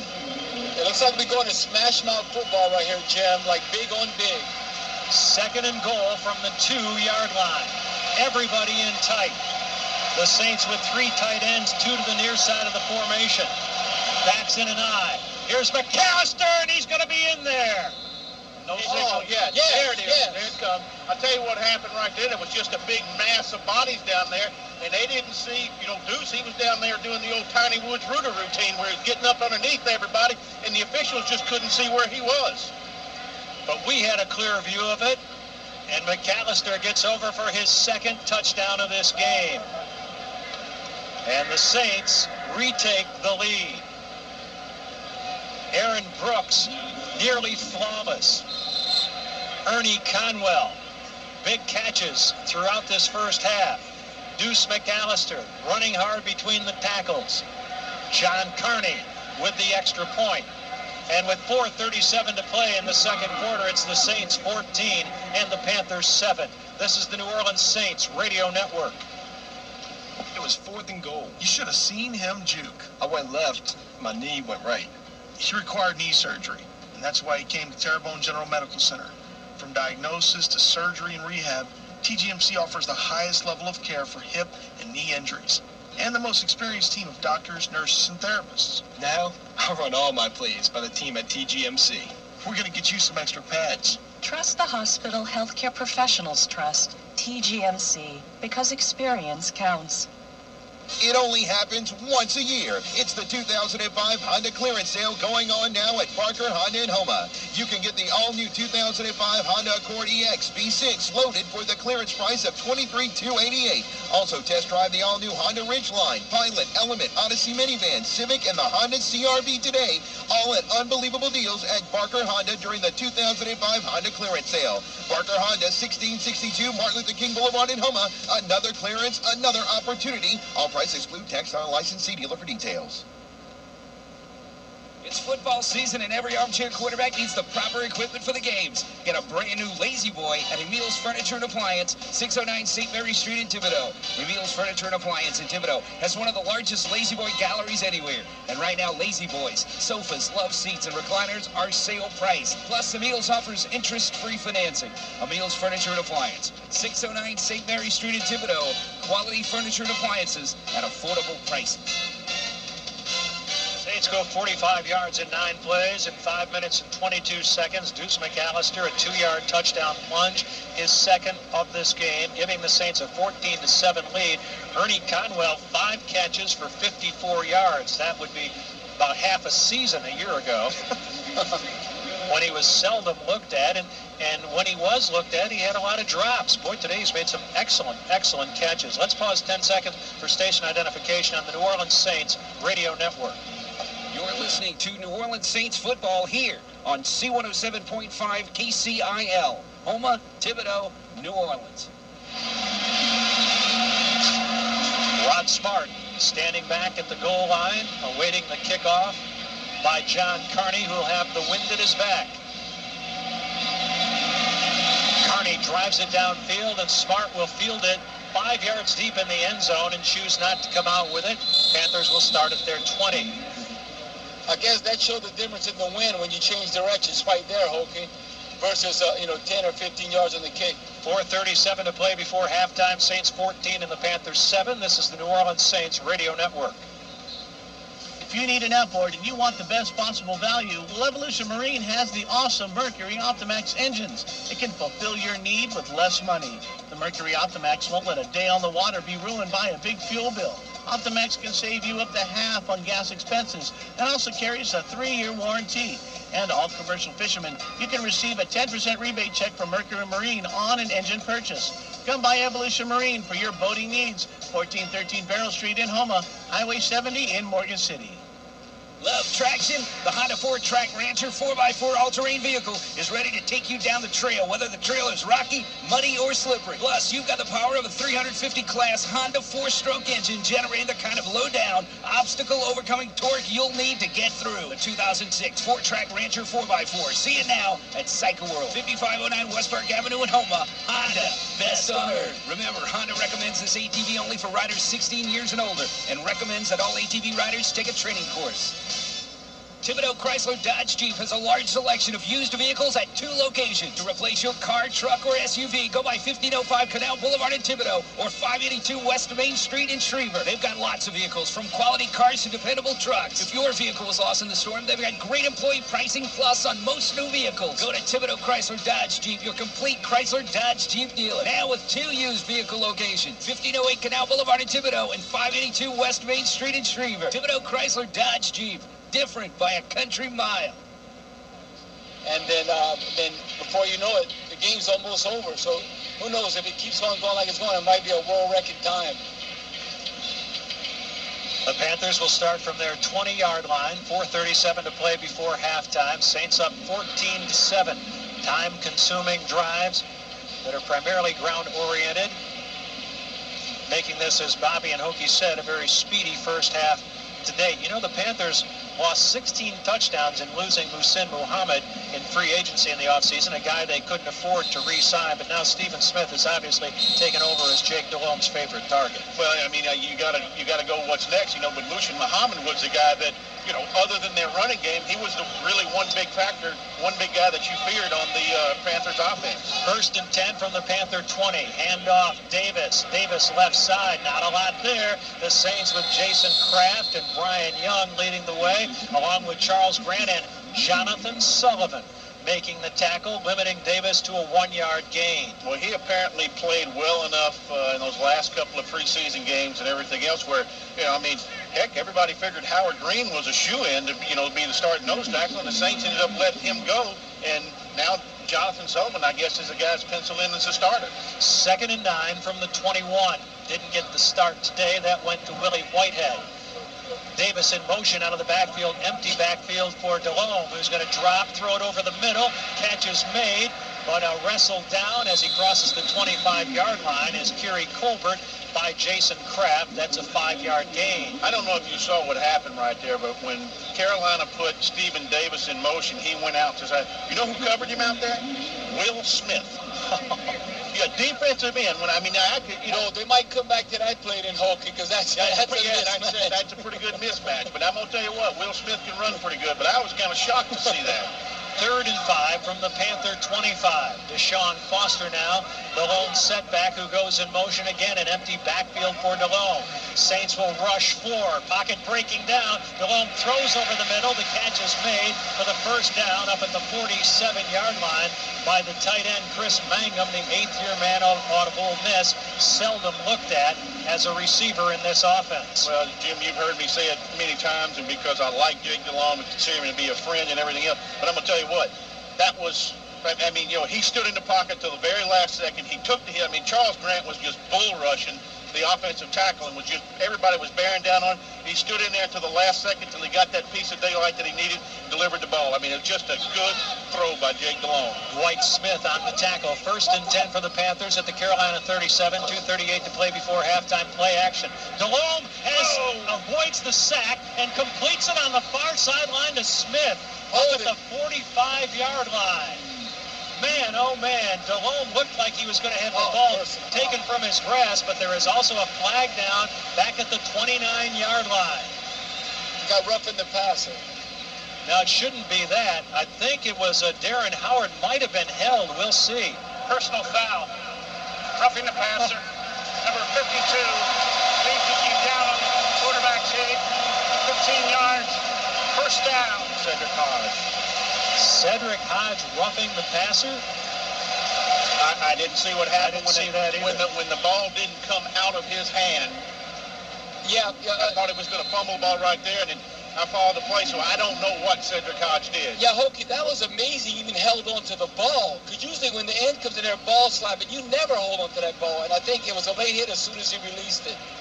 I guess they're going to say that he gave Delhomme a blow to the head, and no matter how innocent, that always gets called. 1st and 10 at the Saint 41. Give it off to Stephen Davis on the delay, and Davis, fighting for every inch, is inside the 40, down to around the 39-yard line of the Saints as we reach the 2-minute warning. A speedy first half with 2 minutes remaining in it, and the Saints on top of the Panthers 14-7. This is the New Orleans Saints Radio Network. Downhouse and Cure-All Marine Contractors has been providing employment opportunities for nearly 60 years. Right now, Downhouse and Cure-All is hiring production operators, welders, fitters, crane operators, roustabouts, and 200-ton press brake operators for local and offshore positions. Downhouse and Cure-All is offering a full complement of benefits, vacation bonuses, and long-term contracts. Call 985-693-3313 or visit their website, www.danhouse.com, for more information. Are you tired of those reading glasses? Then call Dr. Bruce Steigner today for information on Near Vision CK, a quick procedure that can reduce your dependence on reading glasses. CK is a safe technique that's ideal for people over 40 and can be performed in just 3 minutes. To learn more about this procedure that can turn back the clock on your vision, call Dr. Bruce Steigner at 868-6420. That's 868-6420. Dr. Bruce Steigner and CK, helping you see young again. That's part of the chess game that this football game is each and every week. You have to continue to adjust. You can't just adjust and say, here's where we are, we're going to stay like this. You got to keep moving it along. Well, just look at the dogfights that they've had in this series. 6 of the last 8 games, like I said before, have been decided in the last 2 minutes or overtime by a margin of 6 points or less. And that's the same kind of game that we're seeing here today. Well, what we're seeing here today, without question, is one, as Jim Hazard would say, a heck of a football game. Well, both teams playing mistake-free football to date. Neither team has suffered a sack. Neither team has turned the ball over.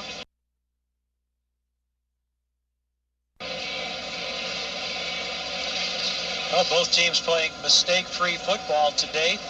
Neither team has suffered a sack. Neither team has turned the ball over. This is the hallmark of a John Fox coached football team. This is the way they like to play it. Low scoring, conservative, don't beat yourself. Bring it down to the last few minutes and rely on your defense to help you win the football game. He's won a lot of games in that way and did maybe perhaps the best coaching job in the NFL last year after they got off to that 1-7 start. I'm going to tell you what, I mean, just completely turned that football team around the second half of the season. That's kind of why I've always said that, you know, everybody talks about the Saints' 4-game winning streak at the end. To me, that final game against Carolina was the best game they played all year. 2nd and 8 for the Panthers at the Saint 39-yard line. 2 minutes remaining before halftime. Play action. DeLone going to throw it short. Catch is made and wrestled down immediately at the 38-yard line is the running back for a 1-yard gain. That's Deshaun Foster, the 4th-year man out of UCLA. Here's a guy who's been productive when he could stay healthy. Courtney Watson collars him, but he's been injury-prone, breaking his clavicle last year, having a knee problem the year before, just can't seem to stay healthy. He remains in there as the running back on 3rd and 7 from the New Orleans 38. Colbert wide right, the dangerous. Stephen Smith wide left. Foster goes in motion, nobody behind DeLone. Saints coming with the blitz, he throws it upfield, catch is made, first down in front of Fakir Brown, giving a big cushion to Steve Smith. They easily pick up the first down on a 9-yard reception. Well, you just mentioned the dangerous Steve Smith wide left, and that's why Fakir Brown was giving him so much cushion to eliminate the deep route. There is a flag on the near sideline, but this appears to go against the Saints as John Fox is motioning for the Panthers to decline it. Number 20, defense lined up in the neutral zone. A penalty is declined. Take the result of the play. First down. That's Jay Bellamy, who was lined up in the neutral zone, as the Saints just haven't been able to put much pressure on Jake DeLone, even in obvious passing situations and with an empty backfield behind him.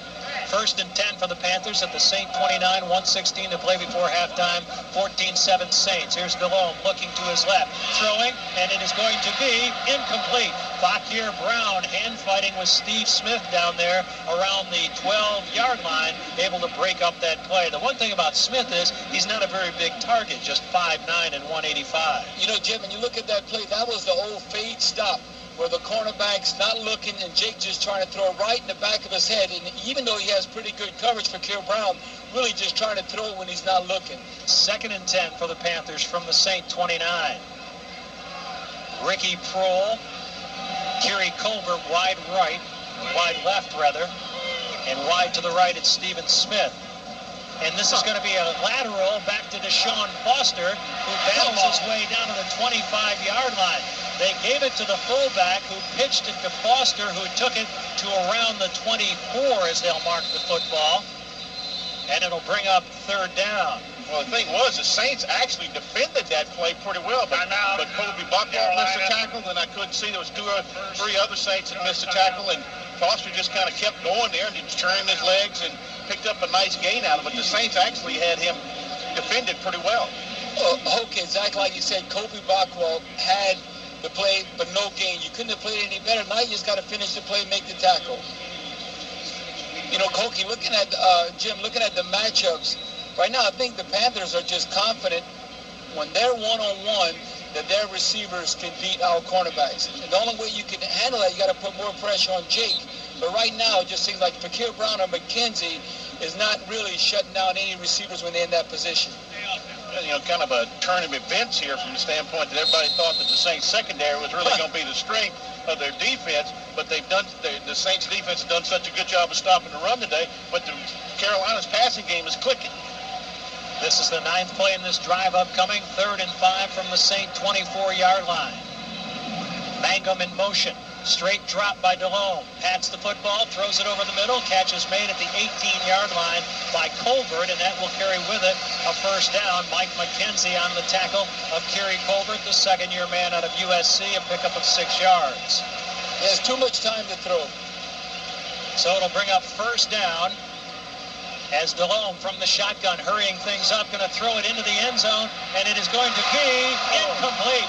Colbert, perhaps pushing off Kraft, came back for a shot at that football, but a diving effort saw it go off his fingertips 5 yards deep in the end zone. Well, I really think that ball right there, they could have called it either way. But to me, I'm glad it was a no call because you know what? Both guys were going for the football. But, I mean, if it had been something, I think that was offensive interference. Like he swam him. Well, what happened, Jason Kraft got underneath him at first, and then, you know, there was a little pushing and shoving right there. So, I mean, I'm kind of tickled that it's just a no call. 2nd and 10 from the 17-yard line of the Saints. 2 wideouts to the right, 1 to the left, Stephen Smith. In motion, it's Colbert right to left. Deshaun Foster in the backfield behind Delhomme. Jake drops, has time, throws near the corner, incomplete. To the near side of the field, it was going to be the tight end, Chris Mangum, covered by Mike McKenzie, and the ball was thrown wide and incomplete, stopping the clock with 25 seconds remaining before halftime. You know, that was the first bad pass that Jake Delhomme has thrown. The tight end was open then, he just missed it, but that was the first bad pass. But Jim, it seems like right now, unless we're actually blitzing, we cannot get pressure on him with just a 4-man rush. Nick Goings checks in. So too does tight end Mike Seidman. And the clock is being stopped here as the Saints call a timeout. This is a big play. Right here, we got to force them to a field goal. 30-second timeout. Well, Jake Delhomme, a fan favorite, no doubt, and much of that is the way he played last year after all the people around him were lost. Guys like Steve Smith and Stephen Davis and Deshaun Foster playing with a hairline fracture of his right thumb last season. He carried this football team down the stretch in the last 8 games of the year, completing 17 touchdown passes and only 4 interceptions. He turned this season around a year ago for the Panthers and nearly took them to the playoffs. Well, I'm going to tell you one thing about Bobby always says this little phrase. He says quarterbacks got to make quick and rational decisions. That sums up Jake Delhomme. 3rd and 10 for the Panthers from the New Orleans 17. 3 wideouts to the left, tight end to the right, Deshaun Foster behind Jake Delhomme. In motion, Ricky Prohl. Delhomme, play action, steps up. Yeah, he's going to be hit. Ball comes free. Saints have it. They're going to lateral the ball to McKenzie. He drops it, and now there's a scramble for it at the 27-yard line. Well, hopefully the Saints recovered it because it did change possession. And if Carolina recovered it, now the Saints, Carolina still has an opportunity to score some points here. That's not smart football. Just fall on the ball. You got it. You turn over. It was Smith who jarred the ball loose. Howard came up with it, tried to lateral it to McKenzie. McKenzie dropped the ball, and the Panthers recover the football with 14 seconds remaining before halftime. Give the sack to Will Smith, the first of the day for the Saints. A fumble subsequently recovered by North Carolina. That is a first down. First down at the 27-yard line of the Saints with 14 seconds remaining. Speaking of quick and rational decisions, that was not one of them. You got to play smart. Let's end the first half and go in with a 7-point lead. Instead, the Panthers have new life. 1st and 10 at the New Orleans 27. Yeah, Darren Howard, all he needs to do is fall on that football, and the Saints run out the final seconds of the first half and take a 7-point lead into the locker room. Well, there was so much mayhem going on right there that, I'm not so sure that Mike McKenzie wasn't trying to lateral it to somebody. Well, this is going to be reviewed upstairs. For what? What they're looking at, I really don't know. I don't either. The officials get down there. It was a fumble by Jake. There's no doubt about that. When he dropped back into the pocket, Will Smith comes in there. Definitely a fumble right there. Darren Howard picks it up. He laterals it to Mike McKenzie. Mike McKenzie tries to lateral it to somebody. What could they be reviewing? Don't know. Well, they're also, they can't look at this again, but Smith got away with a blow to the head. It actually had Delhomme by the face mask before he raked down the front of him and jarred the ball loose. That can't be what they're looking at, however. Are they looking maybe a forward pass? The ball never hit the ground, though. It was actually, look, he's going, no, that looks like a fumble, but he never hits the ground. Or is that, is that what they're looking at? Maybe his arm was going forward and see those incompletion, but we're reviewing the ruling on the field that after the initial change of possession, whether this is a forward pass or a fumble. Oh. No, make it forward. Yeah, so that's what they're looking at, guys. I mean, whether or not so if it's a lateral was forward, Saints football. Saints football. Exactly. McKenzie that's what Mike McKenzie is. He didn't even get the ball into him. But based on some of the things that we've already seen with them taking some chances and doing a few things, had they maybe been blitzing a little bit more, you would have to say that this coaching staff has told them, look, make plays, take chances. We got to do things. We got to win this football game in any way that we can. If it means taking some chances, then be it. But Mike McKenzie's going to do that each and every week, whether he's told to or not. He is going to do things and take chances. Well, he got to catch the ball. Darren Howard, he's going to take the chance, and that reminds the old Jerry Glanville play. When they would always like pitch it back, trying to make a play with Dion. Well, shoot, Mike McKenzie, he has the hands as a cornerback. He got to feel that ball. I'll say this.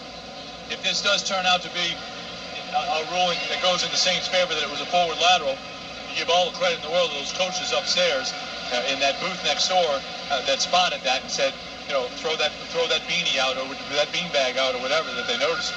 Well, was it the Saints coaches that threw it out there? But because inside of 2 minutes, the guys upstairs. I guess so. After reviewing the play, after the change of possession, when the New Orleans player tossed the ball, this is clearly backwards. Therefore, the result of the play is a fumble recovered by Carolina.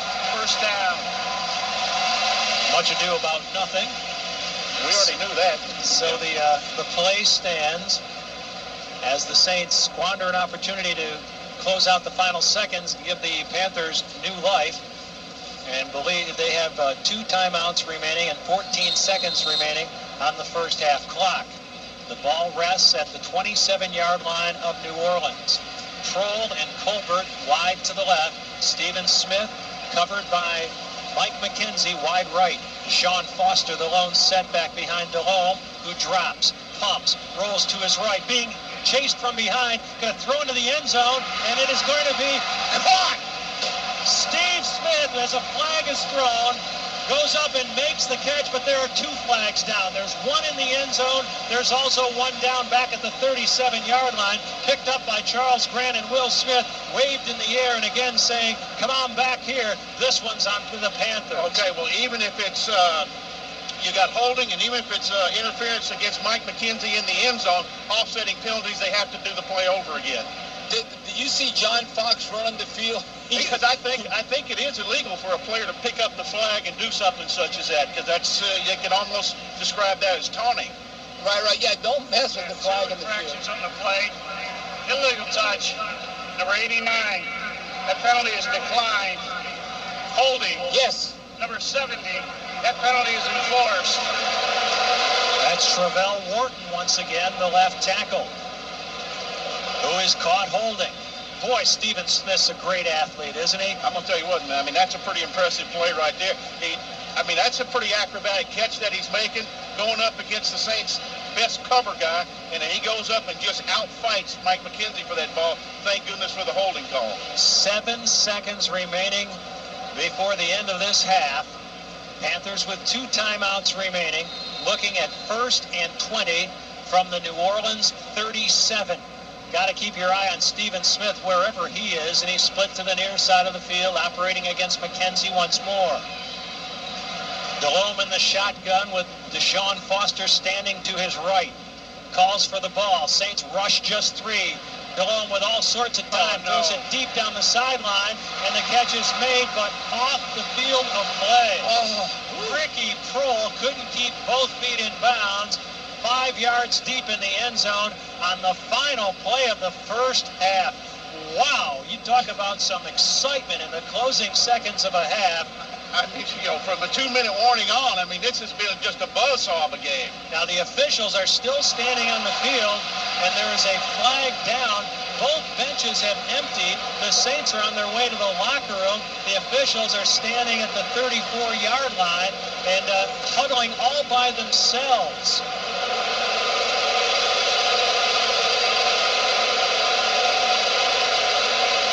Delhomme had all the time in the world as the Saints brought just 3. The catch was made along the sideline by Ricky Kroll. A flag was thrown at the goal line. We had illegal touching. The receiver went out of bounds. Illegal touching. Back in and first touched the ball. Same thing that Stephen Therefore, Smith the pass did. is incomplete. You know why we're lucky on that, Jim, is that had to be a busted coverage. Josh Bullock's never got over the top. I mean, that was ridiculous. If Jake Delhomme wouldn't have made a bad throw, that would have been an easy touchdown. But they caught Ricky Kroll coming back out of the field to play, and no one's leaving yet. The officials are still standing down there. Now Jim Haslett is eavesdropping on the conversation. Well, the only thing that could happen is, the flag went down. I mean, time has run out. I mean, he went off the field to play. He went out of bounds. He stepped out at the 2. Yes, he did. His right foot turning backwards stepped out onto the white, onto out of bounds, and then he came back inbound and caught the ball. That's what they're talking about. Absolutely, positively, no touchdown on that. Yeah, Ricky Kroll was backpedaling and lost his bearings on the field, stepped on the sideline, still retreating into the end zone. He made a spectacular grab, but no one had touched the ball prior to him coming back onto the field, and so the first half is indeed over, and what a half it has been. After 30 minutes of football here at Bank of America Stadium in Charlotte, North Carolina, it is the Saints 14 and the Panthers 7. This is the New Orleans Saints Radio Network. It only happens once a year. It's the 2005 Honda clearance sale going on now at Barker Honda in Houma. You can get the all-new 2005 Honda Accord EX V6 loaded for the clearance price of $23,288. Also test drive the all-new Honda Ridgeline, Pilot, Element, Odyssey minivan, Civic, and the Honda CR-V today, all at unbelievable deals at Barker Honda during the 2005 Honda clearance sale. Barker Honda, 1662 Martin Luther King Boulevard in Houma. Another clearance, another opportunity. All prices exclude tax on license. See dealer for details.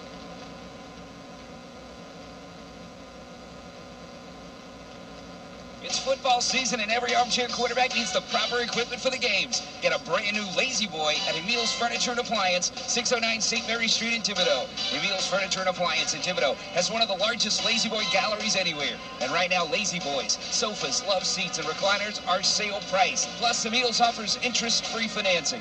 Emil's Furniture and Appliance, 609 St. Mary Street in Thibodaux. Quality furniture and appliances at affordable prices.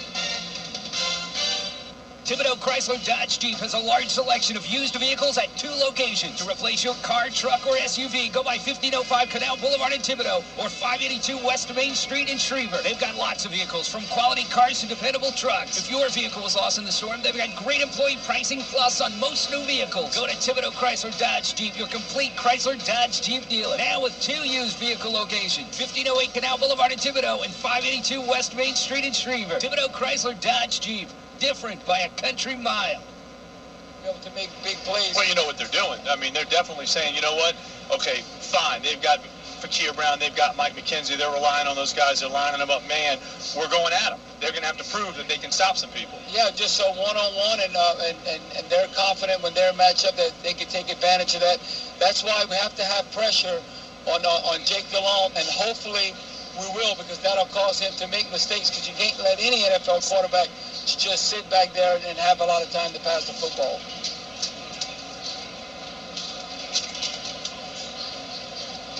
And Jake's been able to have, I won't say he's had his way. It's unusual how, Bobby, there's been some times that the pressure's come, and there's been some times that the pressure has not been there with the same rush, with the same 4-man rush. Obviously, that's part of the adjustments that they're making and the things that they're doing, whether or not they're backing them up and they're not really bull rushing, or whether or not they're not stunting and trying to be creative with some of their moves. Well, the thing that's been really impressive in the second quarter, especially after that first drive, the defense has really played well against the run. And that's going to be a big part where they'll have to continue to do the second half and then not get, worn down. I mean, a lot of people have to realize right now we're playing one of the preseason favorites to win the Super Bowl. I mean, I don't know if it's a good thing, but Sports Illustrated, I don't know if that's a jinx or what, but picked Carolina to win the Super Bowl. And they're, as the Saints, we're up 14-7. As from the beginning of the game until right now, you could not have written it any better. That they came out, they had the opening drive, very impressive. It's turned into a good football game. It's turned into a war. A good NFL game, just a good tight game between the Panthers and the Saints. Definitely forget about everything else that's going on around our region and around the world. Football is being played here, and good football is being played. Well, just the two things: controlling the tempo of the game, time of possession, getting points, and taking advantage of field position. And coming up with big plays. I mean, that's what's put the Saints in position to be up 14-7 at half. Some scores right now. Buffalo in front of Houston, 12-7. Cincinnati and Cleveland are tied up at 10 apiece. I think that number may have changed. Cincinnati, I think, has the lead 17-10 in that one by now. Jacksonville over Seattle, 13-7. Kansas City on top of the Jets, 17-0. Miami leads Denver 6-0. It's Tampa in front of Minnesota, 14-7. All these second quarter scores. Pittsburgh in front of Tennessee, 20-7, and Washington in front of Chicago right now, 6-0. Although most of all those games will be heading into the half, as we are also heading into halftime and are at halftime here from Bank America Stadium. With the score right now, 14-7. This is the New Orleans Saints Radio Network. If you need an outboard and you want the best possible value, well, Evolution Marine has the awesome Mercury Optimax engines. It can fulfill your need with less money. The Mercury Optimax won't let a day on the water be ruined by a big fuel bill. Optimax can save you up to half on gas expenses and also carries a 3-year warranty. And all commercial fishermen, you can receive a 10% rebate check from Mercury Marine on an engine purchase. Come by Evolution Marine for your boating needs. 1413 Barrel Street in Houma, Highway 70 in Morgan City. Downhouse and Cure-All Marine Contractors has been providing employment opportunities for nearly 60 years. Right now, Downhouse and Cure-All is hiring production operators, welders, fitters, crane operators, roustabouts, and 200-ton press brake operators for local and offshore positions. Downhouse and Cure-All is offering a full complement of benefits, vacation bonuses, and long-term contracts. Call 985-693-3313 or visit their website, www.danos.com, for more information. Now in the commercial break, and we'll be back and have a conversation with Mickey Loomis. We'll inform him of that very shortly. And we welcome you back to the Bank of America Stadium, along with Bobby Hebert, Kenny Wilkerson, with you at the half. Saints General Manager Mickey Loomis joins us now here in the broadcast booth. And Mickey, I tell you what, you got to be... As the general manager of this football team, and after everything that has gone on, not just even in the last 2 weeks, but in the last 9 months, you have to be very pleased with the first half. Well, we had a good first half of football. I kind of expected our guys to come out ready to play, and it's gone somewhat as scripted. We would have preferred not to give them a 83-yard drive, their opening drive after we scored on the first one, but it's good to be ahead 14-7. This is a tough place to play. They're a good football team, and I wish this was the end of the game, not just the end of the first half.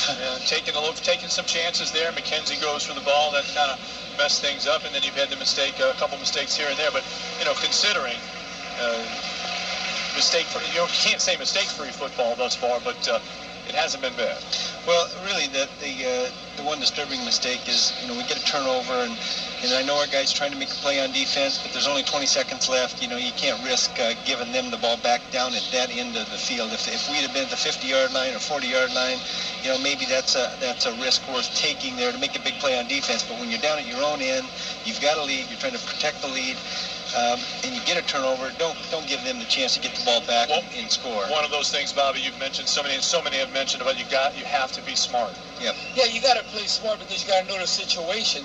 Realistically, what are the odds are you going to actually score and pitching the ball back? And really, you won't have time as your own offense to even, get any points. So, yeah, but that had to give the defense confidence, how you handle adversity. Here we're giving them the ball right back. Not only did it not, get a touchdown, they don't even get a field goal. And realistically, if you would have bet when you gave them the ball back, you think, oh, well, now they got an opportunity with a kicker like Casey to get 3 points, or really we should have given them nothing. So, that has to help the defense's confidence. Absolutely. For us to get out of there with no points at the end there is a big boost for our football team, particularly since they're going to get the ball coming out in the second half. It's all about controlling the tempo of the game. I mean, you couldn't have had a more picture-perfect drive. I mean, eating up. Carolina can't score if they don't have the ball. Yeah. The way we mix up the run and the pass, I mean, that was just perfect execution. And that's winning football, and that's what it's going to take. And that's what hopefully the Saints will do throughout the year. Mickey, I know that you on the other side and the other end, and not part of football, but being the general manager of this football team, I know you cannot give it. Nobody has any definitive answers. I don't know is the answer to most questions of everybody's life and everybody's world right now. We all understand that. What could you say to our audience back at home that is listening to this that will give them a little bit more reassurance of the commitment that the organization has to the city of New Orleans and all the rumors and all the different stuff that is festered into the Saints moving to Tijuana? I mean, it's gotten that ridiculous, but what can you say? Well, you're right about the answer really is I don't know what's going to happen. Obviously, none of us know, but we, from the top of our organization, from the ownership to the coaches, players, our staff, we love New Orleans. We want to be part of the revitalization, rebuilding, reconstruction, whatever you want to call it. But what we're trying to do in our own small way is play the best football that we can, give ourselves the opportunity to be competitive, to win games, and have the people of New Orleans and Louisiana be proud of the Saints. The best way for us to do that is to establish a temporary home, temporary, let me repeat that, temporary. Just keep saying it. No, right. In San Antonio, which is, the closest place we could get. We talked about going to Houston first, Dallas, but really the closest place we could get was San Antonio. It's going to give us the best chance to win. We're hoping that we can get some games in Baton Rouge. And that's what I'm saying. So hopefully, Mickey, when they play the Bills, we can play it in Tiger Stadium. We hope we can play there, but it's out of our hands in a lot of ways. Yeah. And obviously, there's a lot of problems in Baton Rouge that we have to deal with, a lot of infrastructure that's being taxed, and we don't want to become part of the problem. We want to be part of the solution here. General Manager Mickey Loomis, we appreciate your time. Good luck the rest of the way. You got a 14-7 lead, and we hope that whatever the numbers are, the Saints' numbers are on the top at the end of this. Thank you very much, and good luck. Let me just say this. We really appreciate the fact that WWL is here and on the air. I know you guys have had your own struggles. The station's had its struggles, but we're real glad you're with us. Thank you very much. Okay, that's Saints General Manager Mickey Loomis. Halftime here for the Bank of America Stadium in Charlotte with the score, New Orleans 14 and the Panthers 7. This is the New Orleans Saints Radio Network. All right, Bobby. Mickey talking about his football team as well as the Saints. What a lot of people have to understand is that it's the Buffalo game right now that needs to be that is the concern. This game was already going to be on the road. It was already determined the day after the storm, practically, that the Giants game was going to be in New York, and then they moved it even to a doubleheader Monday night. Okay, fine. Then the next game, Minnesota, was already going to be on the road. Now, the Buffalo game is the one of concern. It's this fact. One of the biggest factors is that you cannot put two football teams and house two football teams in the hotels in Baton Rouge. There's no hotel rooms. There's no hotel rooms. You can't get a room for the ball boy, much less two entire football teams in Baton Rouge. Maybe down the road, when things loosen up and Jefferson Parish can come back online and operating, that can occur where the hotels will open up in Baton Rouge. Yeah, the NFL is going to control a lot where these games are played, whether it's in Buffalo or it's in San Antonio. A lot of that is out of the Saints' hands. And welcome back to Bank of America Stadium, with the New Orleans Saints leading the Carolina Panthers by a score of 14-7, along with Bobby Hebert, Kenny Wilkerson with you at the half. New Orleans 137 total yards, 95 through the air and 42 on the ground for Carolina, 152 total, 103 through the air and 49 on the ground. Deuce McAllister 14 touches for 36 yards. Aaron Brooks is 11 of 13 for 95. I'll say that again. 11 of 13, Bobby. We'll talk about that here in just a second after the next break here. But 11 of 13 for 95 yards for Aaron Brooks. Stephen Davis for the Panthers, 7 carries for 22 yards. Jake Delhomme is 9 of 12 for 106 with 1 score. Halftime here from the Bank of America Stadium in Charlotte with the score, New Orleans 14 and Carolina 7. This is the New Orleans Saints Radio Network. It only happens once a year. It's the 2005 Honda clearance sale going on now at Parker Honda in Homa. You can get the all-new 2005 Honda Accord EX V6 loaded for the clearance price of $23,288. Also test drive the all-new Honda Ridgeline, Pilot, Element, Odyssey minivan, Civic, and the Honda CR-V today, all at unbelievable deals at Parker Honda during the 2005 Honda clearance sale. Parker Honda, 1662 Martin Luther King Boulevard in Homa. Another clearance, another opportunity. All prices exclude tax, on a licensee dealer for details. Are you tired of those reading glasses? Then call Dr. Bruce Steigner today for information on Near Vision CK, a quick procedure that can reduce your dependence on reading glasses. CK is a safe technique that's ideal for people over 40 and can be performed in just 3 minutes. To learn more about this procedure that can turn back the clock on your vision, call Dr. Bruce Steigner at 868-6420. That's 868-6420. Dr. Bruce Steigner and CK, helping you see young again. Jim Henderson alongside Hokie Gajan, Bobby Hebert, and Kenny Wilkerson. The Saints will kick the ball away to begin the second half with the wind at his back. John Carney puts his instep into it. Rod Smart from his goal line to the 5, to the 10. He's to the 15, and he's going to be dropped around the 17-yard line as the Saints converge downfield, led by Josh Bullocks, along with Terrence Melton, limiting Smart to a 17-yard return. Well, a lot of fireworks to end that first half, weren't there? Oh, I'm going to tell you, we were sitting here talking about, oh, man, this game's just clicking along. Both teams doing what they do, run the football, play action pass, time-consuming, very short. First 28 minutes was the last 2 minutes where things got hairy. First and 10 for the Panthers from the Carolina 17. First play from scrimmage of the second half. Saints leading 14-7. Delhomme play action all the time in the world. Throws, and it's going to be picked up by McKenzie. Inside the 20, inside the 15. Ball comes free. Panthers have covered it, but I think the Saints are going to say that he was down by contact. Well, now, the official that was right there that got the ball, he is pointed in Carolina's direction. Now, they're saying it goes back to Carolina. McKenzie made a juggling interception with Smith. Carolina, it'll be first down. With Smith being the player who was the intended receiver, the ball goes back to Carolina. But if I'm Jim Haslett, I've got to appeal this thing, and he has thrown out the red beanbag because it certainly appeared that McKenzie fumbled that football after he made contact with the ground, and that's what the Saints will be arguing here as the replay has been requested.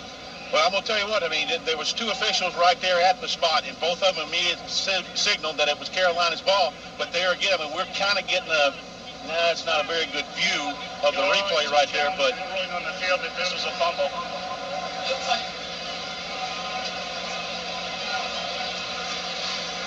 Well, Mike McKenzie, who had been victimized oftentimes, even though he'd had some excellent coverage of Steve Smith, McKenzie, the ball hawk that he is, on the very first play from scrimmage, he jumps that route of Stephen Smith's, picks it off, juggling it as he did, but then loses the football as he goes down at the Panther 13-yard line. Now, this is going to be a very, very crucial interpretation of this replay. Obviously, if it's a Saints football, it's 1st and 10 at the Carolina 12. Well, all they're doing is picking up where they left off from the first half.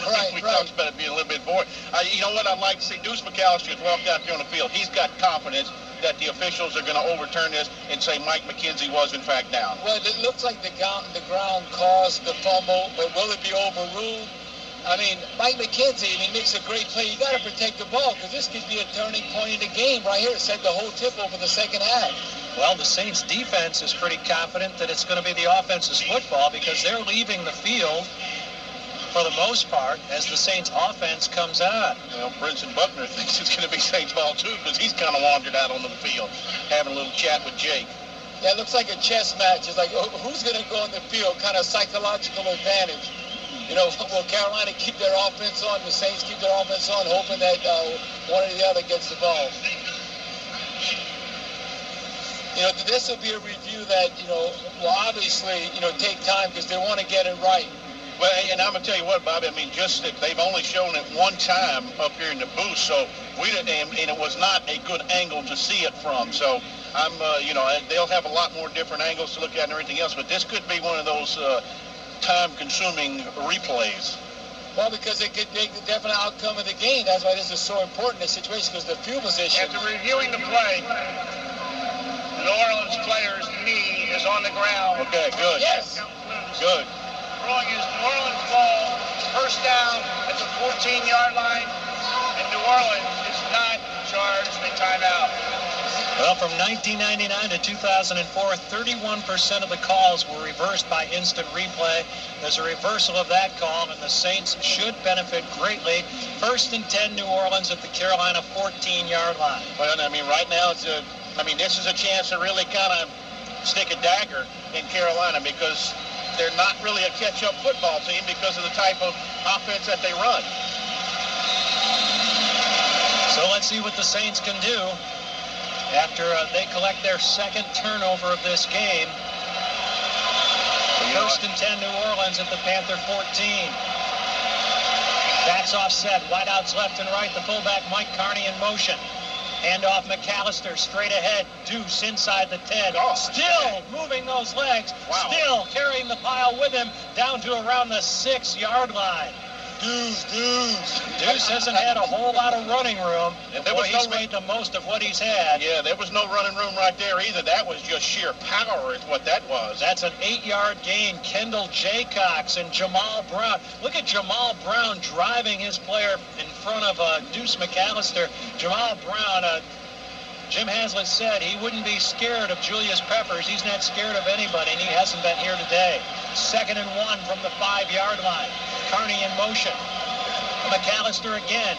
Deuce stacked up. Still churning. He's going to be inside the 5-yard line.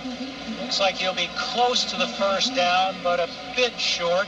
Let's see where they spot the football. It's going to be right at the 5-yard line, and it'll bring up 3rd and 1 after the 1-yard pickup. Hey, to me, you got to go to your bread and butter. I mean, you got to say, like, we're going to control line of scrimmage. We got to come off the ball, and I'll go right back to Deuce right here. 3rd and 1 from the Panther 5-yard line. Backs offset. Horn in motion. Deuce again. McAllister with second effort has the first down. It looks like at the 4-yard line. Let's see where they spot the football, but it looked like with second effort from our vantage point that he picked it up. Oh, yeah, he definitely got it. He's got it by a good half a yard. And you know what? When you get that kind of first down, Hoke and Jim, it just gives the offensive line so much confidence that, you know what? They knew we were probably going to give the ball to Deuce, and we still were able to get the first down. Well, and Bobby, think about how many times when you were quarterback in the team, or even when you were in Atlanta, when you go to the sidelines and the offensive line and say, let's run it at them. Exactly. Tight formation, everybody in tight. On 1st and goal, Deuce again. Deuce down to around the 2-yard line as the Saints continue to hammer the football straight ahead. We see Chris Jenkins is back in there at right defensive tackle. He had limped off with a sprained ankle in the first half, but he's one of those stout run defenders that they have in the middle with Buckner at 310 and Jenkins at 335. The Saints are running the football right at those big loads in the middle of that Carolina defensive line. 2nd and goal from the 2-yard line, ball right between the hash marks. Same formation, ends in tight. Backs in an eye. Brooks, handoff, McAllister, not much there, perhaps down to around the 1 with second effort before he's thrown backward. A host of Panther tacklers led by Julius Peppers.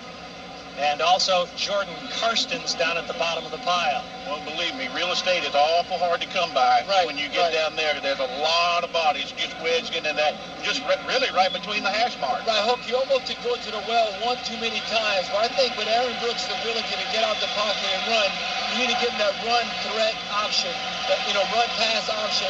And now they come in wideouts, even though it's 3rd and 2. 3rd and goal from the 2-yard line. One back, that's McAllister. Brooks up under center, drops, looks, has the ball knocked from his hand. It's loose on the turf. No signal from the officials yet as to whether this is an incomplete pass. The Panthers have covered up the football with Ricky Manning on it, and now they're going to call this a fumble and a recovery by the Panthers. Oh, I don't know. They're going to have to look at that. Aaron Brooks' arm was definitely going forward. Yeah, it looked like his arm was going forward. Well, no replay at the moment. We'll take the break as the Saints squander a 3rd and goal from the 2-yard line on the turnover if it stands up. Don't know if the ball was jarred from Brooks's hand or did it just fall from his hand as his arm was going forward, something we have seen before. A timeout on the field, 11:17 to play, 3rd quarter. Saints 14 and the Panthers 7. This is the New Orleans Saints Radio Network. It's football season and every armchair quarterback needs the proper equipment for the games. Get a brand new Lazy Boy at Emil's Furniture and Appliance, 609 St. Mary Street in Thibodaux. Emil's Furniture and Appliance in Thibodaux has one of the largest Lazy Boy galleries anywhere. And right now, Lazy Boys, sofas, love seats, and recliners are sale price. Plus, Emil's offers interest-free financing. Emil's Furniture and Appliance, 609 St. Mary Street in Thibodaux. Quality furniture and appliances at affordable prices. Thibodaux Chrysler Dodge Jeep has a large selection of used vehicles at 2 locations. To replace your car, truck, or SUV, go by 1505 Canal Boulevard in Thibodaux or 582 West Main Street in Schriever. They've got lots of vehicles, from quality cars to dependable trucks. If your vehicle was lost in the storm, they've got great employee pricing plus on most new vehicles. Go to Thibodaux Chrysler Dodge Jeep, your complete Chrysler Dodge Jeep dealer. Now with 2 used vehicle locations, 1508 Canal Boulevard in Thibodaux and 582 West Main Street in Schriever. Thibodaux Chrysler Dodge Jeep. Different by a country mile. Love traction? The Honda 4-Track Rancher 4x4 all-terrain vehicle is ready to take you down the trail, whether the trail is rocky, muddy, or slippery. Plus, you've got the power of a 350 class Honda 4-stroke engine generating the kind of low-down, obstacle-overcoming torque you'll need to get through. The 2006 4-Track Rancher 4x4. See it now at Cycle World, 5509 West Park Avenue in Houma. Honda, best on earth. Remember, Honda recommends this ATV only for riders 16 years and older and recommends that all ATV riders take a training course.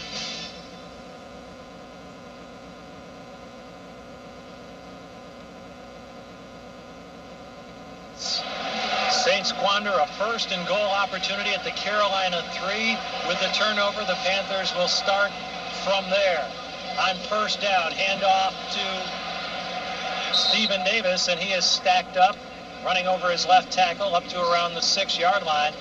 After a very impressive first carry of this game, Stephen Davis has really been kept in check. That's a 2-yard gain. Well, I think you got to give a lot of credit to the Saints defensive line and the linebackers. I mean, look at those guys. I mean, every time he touches the ball, you got 4 or 5 black jerseys around him. 2nd and 7 from the Panthers 6. 2 wideouts to the near side of the field, 1 to the far. Backs off set. Sidemen in motion.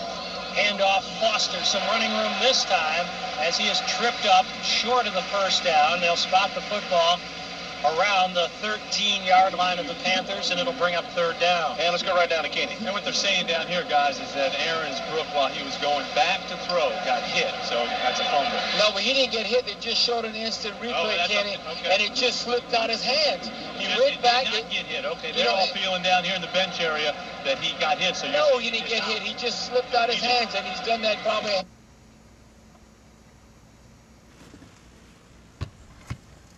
Yard line and up to the 21. Brought down by James Allen. And also Jay Bellamy around the pile as well. That's an 8-yard gain as the Panthers move it out from the shadow of their own goal line. The Carolina 4. Now the line of scrimmage is the Panther 21. Will Smith comes in, replacing Charles Grant.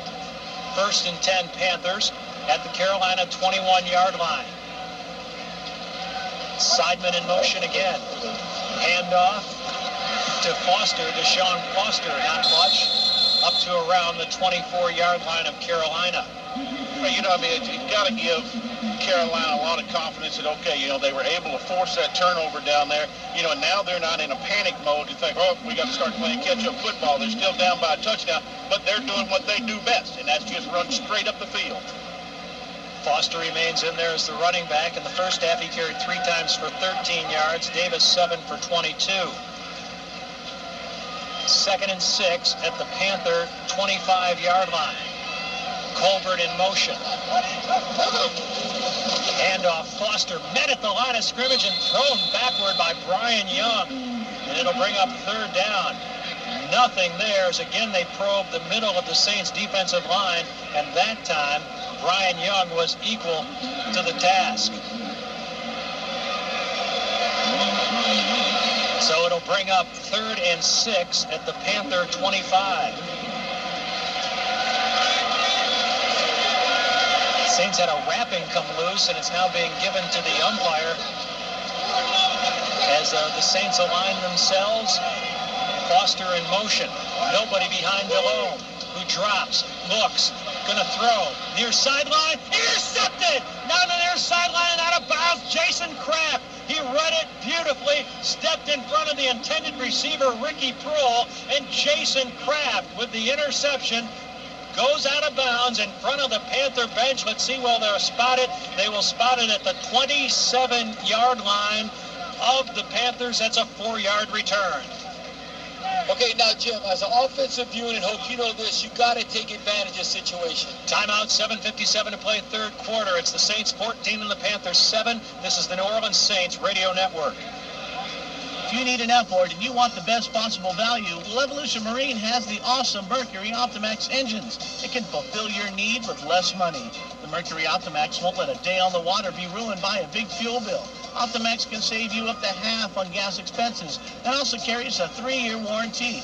And all commercial fishermen, you can receive a 10% rebate check from Mercury Marine on an engine purchase. Come by Evolution Marine for your boating needs. 1413 Barrel Street in Houma, Highway 70 in Morgan City. Downhouse and Cure-All Marine Contractors has been providing employment opportunities for nearly 60 years. Right now, Downhouse and Cure-All is hiring production operators, welders, fitters, crane operators, roustabouts, and 200-ton press brake operators for local and offshore positions. Downhouse and Cure-All is offering a full complement of benefits, vacation bonuses, and long-term contracts. Call 985-693-3313 or visit their website, www.danhouse.com, for more information. It was 4th and goal. You should have seen him juke. I went left. My knee went right. He required knee surgery, and that's why he came to Terrebonne General Medical Center. From diagnosis to surgery and rehab, TGMC offers the highest level of care for hip and knee injuries, and the most experienced team of doctors, nurses, and therapists. Now, I'll run all my plays by the team at TGMC. We're going to get you some extra pads. Trust the Hospital Healthcare Professionals Trust, TGMC, because experience counts. Come back to the tight end. Look at Como. He had 5 catches and 54 yards in the first half. We'll come back to him in the second half. Saints trying to take advantage of their second interception of the quarter off Delhomme. An earlier one by McKenzie. They couldn't cash it in, turning the ball over themselves at the Panther 4. Now the Kraft interception gives them the football at the Carolina 27-yard line. 1st and 10, 7:57 to play, third quarter, 14-7 Saints. Here's Brooks throwing. Far sideline incomplete. Joe Horn over there was covered by Chris Gamble. Tell you what, you kind of like you gotta like that little wrinkle right there. They've been running the ball so much on first down. They come out there, you know, in what looks like a running formation and try and get something big. It looks like Joe Horn was trying to complain that maybe he got chucked or held a little bit, but you can see they still pick it on Davis, seeing if Davis is going to be there over the top, trying to hit in that seam. 2nd and 10 from the Panther 27-yard line. 2 wideouts to the left, 1 to the right. Here's Brooks giving it off to McAllister under the leg. Well diagnosed by the Panthers is Dan Morgan being in there, along with the linebacker Will Witherspoon, dropping McAllister for a loss of 6. So it is the plays you want to avoid, Hope. Remember talking about 3rd and long? Because then you got the Julius Peppers and those likes can pin their ears back and they'll be rushing the passer. So Aaron needs to play smart, trying to at least get maybe in field goal range, have a positive play. Loss of 3, it's 3rd and 13. The ball resting just outside the 31-yard line of the Panthers. Brooks in the shotgun, has time, steps up, delivers over the middle of the field, a sliding grab by Conwell, and this will be a first down at the 14-yard line. Ernie Conwell with a diving fingertip grab of a pass that was thrown low. He picks it off his shoe tops and is able to convert the first down. Explain to me what happens that way sometimes, that Ernie Conwell last year had some drops. They were balls that were perfectly thrown, and today he's come up with the circus catches. I mean, I'm a huge Ernie Conwell fan. Believe me, I am. But, I mean, he has made just some terrific catches today. 1st and 10 Saints at the Panther 14, 6:37 to play. All right, John Fox is going to challenge and say that the ball hit the ground. Well, you know, it's a shame Larry Mattson's not here today. He always does. He knows about, you know, we haven't had any challenges. Boy, we've been stacked up with them today. Carolina is challenging the ruling on the field that this is a completed pass. Well, it'll depend on the angle, because the angle we saw was not definitive. It was really covered up by Conwell's diving attempt. So as they look at it, we'll take the break. 6:36 to play. Third quarter. Saints leading the Panthers 14-7. This is the New Orleans Saints Radio Network. And Ernie Conwell just coming to the sideline. Are you tired of those reading glasses? Then call Dr. Bruce Steigner today for information on Near Vision CK, a quick procedure that can reduce your dependence on reading glasses. CK is a safe technique that's ideal for people over 40 and can be performed in just 3 minutes. To learn more about this procedure that can turn back the clock on your vision, call Dr. Bruce Steigner at 868-6420. That's 868-6420. Dr. Bruce Steigner and CK, helping you see young again. It only happens once a year. It's the 2005 Honda clearance sale going on now at Barker Honda in Houma. You can get the all-new 2005 Honda Accord EX V6 loaded for the clearance price of $23,288. Also test drive the all-new Honda Ridgeline, Pilot, Element, Odyssey minivan, Civic, and the Honda CR-V today. All at unbelievable deals at Barker Honda during the 2005 Honda clearance sale. Barker Honda, 1662 Martin Luther King Boulevard in Houma. Another clearance, another opportunity. All prices exclude tax, non-licensed. See dealer for details. It's football season and every armchair quarterback needs the proper equipment for the games. Get a brand new Lazy Boy at Emil's Furniture and Appliance, 609 St. Mary Street in Thibodaux. Emil's Furniture and Appliance in Thibodaux has one of the largest Lazy Boy galleries anywhere. And right now, Lazy Boys, sofas, love seats, and recliners are sale price. Plus, Emil's offers interest-free financing. Emil's Furniture and Appliance, 609 St. Mary Street in Thibodaux. Quality furniture and appliances at affordable prices. That if he'd have been in a Saints uniform, that he would have been a linebacker instead of a safety, simply because his run support ability versus, playing the pass. Well, I remember when the Saints were preparing for the draft and talking with Jim Haslett, and off camera, as we talked about Thomas Davis, he said, he's played both at linebacker and at safety. He goes, oh no. He said, he's a linebacker. He said, he can't cover in space. There's no way that he should play in the defensive backfield. He's going to be a heck of a linebacker. The Panthers started him out as a linebacker, and because they had the injury to Colin Branch, they had to move him back to strong safety. Hey, let's go right down to Kenny Wilkerson. Yeah, the replay attendant down on the other end here on the Saints side, they're looking at the pictures and they're looking at the camera on the Panther side. I just asked him, I said, did he catch it? And he said, looks like it's a catch. And they're obviously still looking things over, but he's somebody that is actually looking at those pictures that are being zoomed in upon and being studied very, very closely. Well, Aaron Brooks is down on the field. After reviewing the play, the ruling on the field stands. Timeout, Carolina. So the Panthers get charged with a timeout. The ruling on the field stands, and that is that Ernie Conwell made a sliding fingertip grab just off the blades of the grass at the 14-yard line, and it's 1st and 10, Saints. All right, Jim, we'll get you caught up on some of the other scores around the league right now. All of these are in the third quarter. Buffalo leads Houston 19-7. Cincinnati over Cleveland 24-10. Jacksonville leads Seattle 20-14. Kansas City 17. New York Jets nothing. Miami leads Denver 6-3. Tampa Bay 17. Minnesota 7. Pittsburgh 34. Tennessee 7. And Chicago leads Washington 7-6. 1st and 10, Saints at the 14-yard line of the Panthers. And the play will be whistled dead. The side judge, I believe it was, but there's no flag, came into a... Please reset the game clock. 6 minutes, 37 seconds. They'll add 12 more seconds to the game clock, making it 6:37. But in doing so, after the play was about to be run, the Saints probably have to burn that play and go to a different one, because they pretty much tipped off what they had intended to do on 1st down.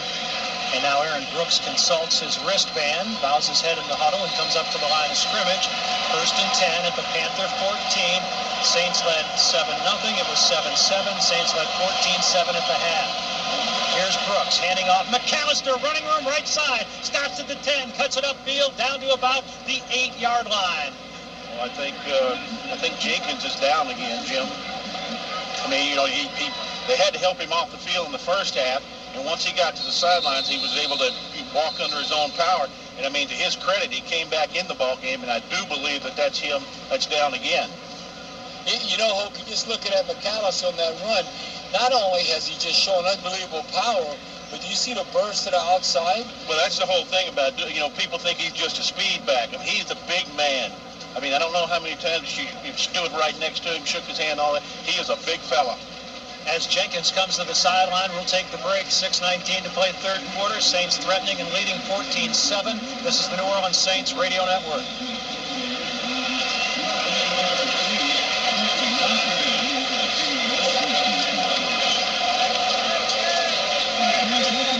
And guys, kind of bringing Hokie back into this, talking about how big Deuce is. It's deceiving because he can't move so well. He does have so much speed, and it's kind of becoming more apparent. Get the ball outside to try to seal things back. Go back to Jim Henderson. This time Jenkins will go right to the locker room, so he's apparently finished for the day, you would think. 2nd and 3 for the Saints at the Panthers' 7-yard line. Carney in motion. Here's Brooks, handing it off. Left side. Down to around the 6-yard line before he's thrown back. Is Deuce McAllister. Dan Morgan leads the charge along with Ken Lucas. You know, that's another thing about Deuce McAllister you got to like. I mean, all of his runs are not positive yards, but he never gives up. I mean, right there, he's got 6 or 7 Panthers on him, and he's trying everything he possibly can. Let's pause 10 seconds for station identification on the New Orleans Saints Radio Network. You're listening to New Orleans Saints football here on C107.5 KCIL. Homa, Thibodeau, New Orleans. 6-yard line of the Panthers. Wideouts left and right. Backs offset. Stretch play McAllister sweeping right. Nothing there. Tries to reverse his field. Will lose yardage. Back to the 11-yard line. Well, that's just a play right there that the Saints, I mean, most of the time it's an unsuccessful play for them, and I don't really understand why that is. I mean, you know, you got to throw a wrinkle at the defense every now and then where you can't just always say, well, we're going to go between the tackles. But that stretch play, it just seems like the defense gets a lot more penetration than they should. Yeah, we definitely got outflanked there. And Dan Morgan shot the gap and disrupted the play. Brandon Short was standing his ground at strong side linebacker. And so on will come John Carney to attempt a 29-yard field goal from the right hash mark. Out of Berger's hole. Hauser to snap. Snap. Placement. Kick by Carney is perfect. John Carney splits the uprights. And the Saints take advantage of the Kraft interception and turn it into 3 points on the 29-yard Carney field goal. 4:31 to play, third quarter. Saints 17 and the Panthers 7. This is the New Orleans Saints Radio Network. All right, guys, Charles... Thibodeau Chrysler Dodge Jeep has a large selection of used vehicles at 2 locations. To replace your car, truck, or SUV, go by 1505 Canal Boulevard in Thibodeau or 582 West Main Street in Schriever. They've got lots of vehicles, from quality cars to dependable trucks. If your vehicle was lost in the storm, they've got great employee pricing plus on most new vehicles. Go to Thibodeau Chrysler Dodge Jeep, your complete Chrysler Dodge Jeep dealer. Now with 2 used vehicle locations, 1508 Canal Boulevard in Thibodeau and 582 West Main Street in Schriever. Thibodeau Chrysler Dodge Jeep, different by a country mile.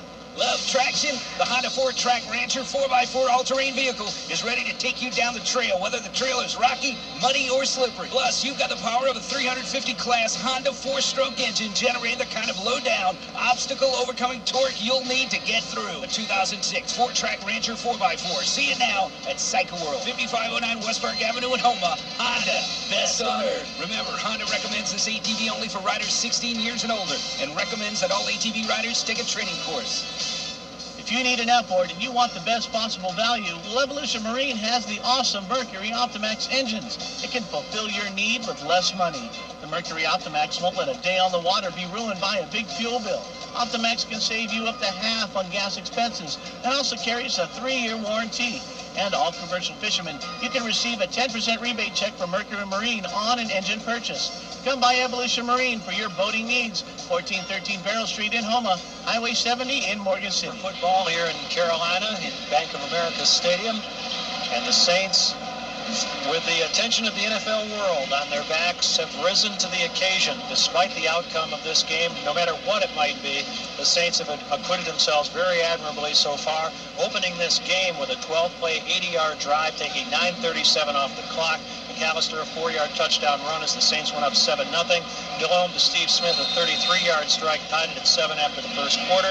McAllister with a 2-yard touchdown run in the second quarter, 14-7 Saints at the half. And now Carney, most recently a 29-yard field goal as the ball blows off the tee to give the Saints a 17-7 lead. Back deep is Rod Smart along with Nick Goings, awaiting the kickoff by Carney.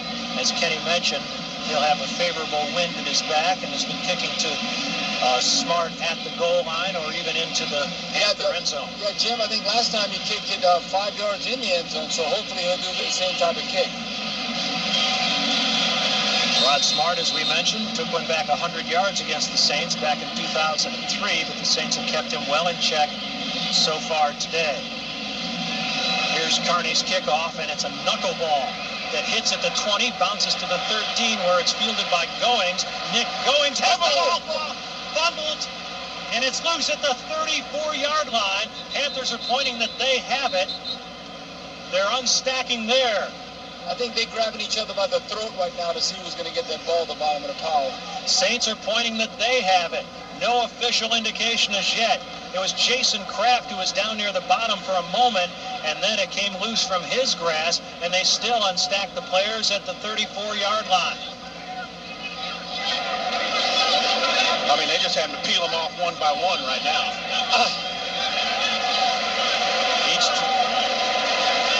Well, you finally got a signal from the official. It is Carolina's ball. And let's go right down to Kenny Wilkerson. Well, I was going to say, that's one of those things where there's biting and grabbing and you name it. It's going on down there. Unfortunately, it's Carolina's football. Mel Mitchell immediately signaled that it was going to be Saints' ball, and it looked like the ball was on the field. They had a chance for it, but obviously that ball could have changed hands to 3 different people in the last 30 seconds. Yeah, it looks like Chris Draft, number 52 to ex-Falcons, was able to get that fumble.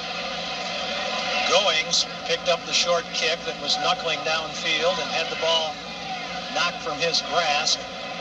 As I mentioned, Kraft had a shot at it, couldn't hold on to it, and Bobby's right, it is Chris Draft, the former Falcon linebacker, who comes away with the football.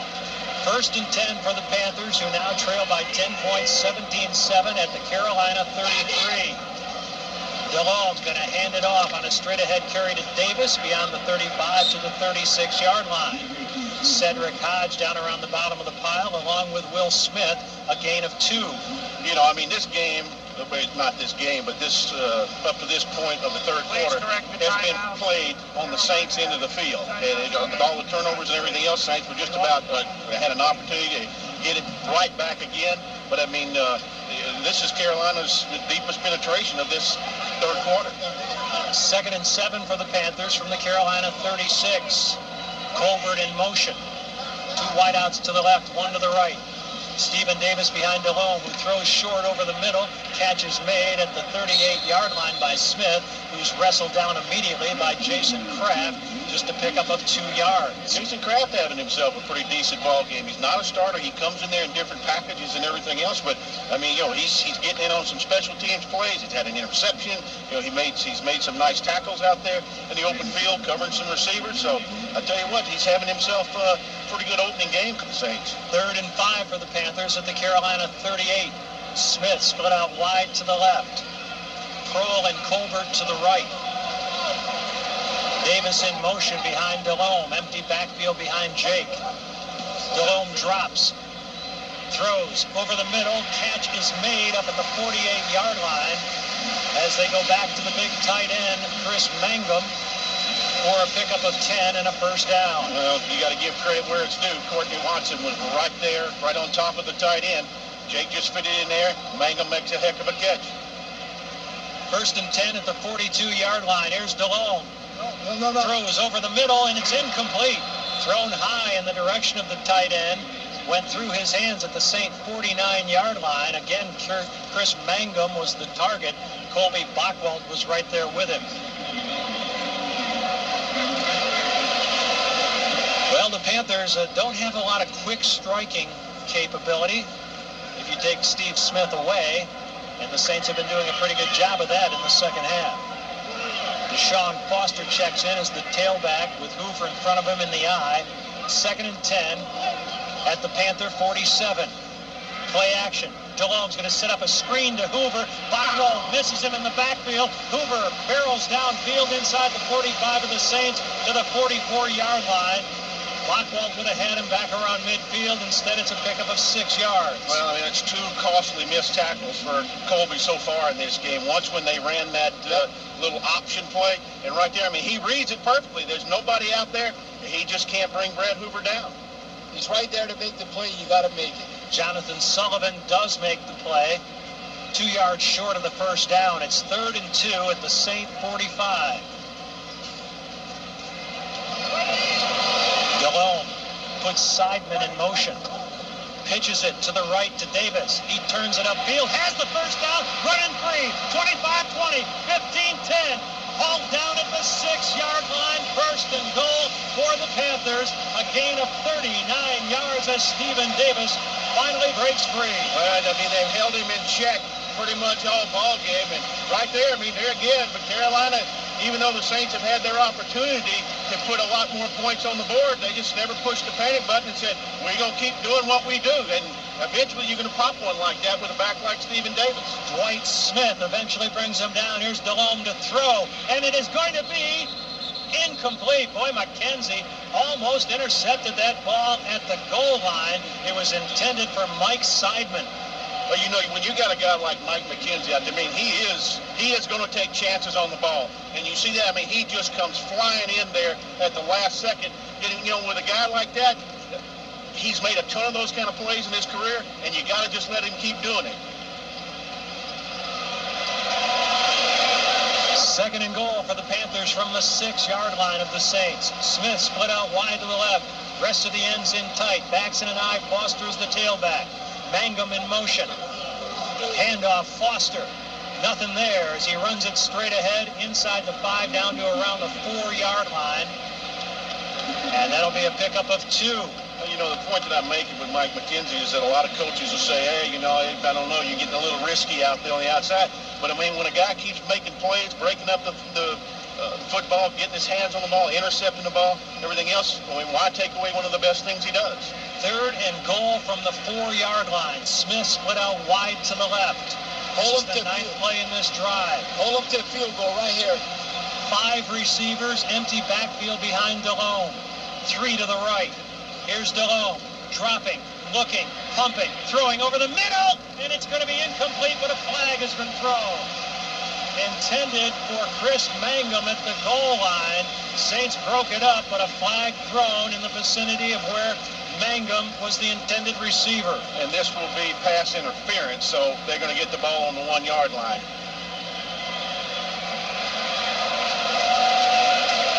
Man, that was pretty good defense, like from here. Pass interference. Number 55. Defense. First down. Courtney Watson with the pass interference. 1st and goal from the 1.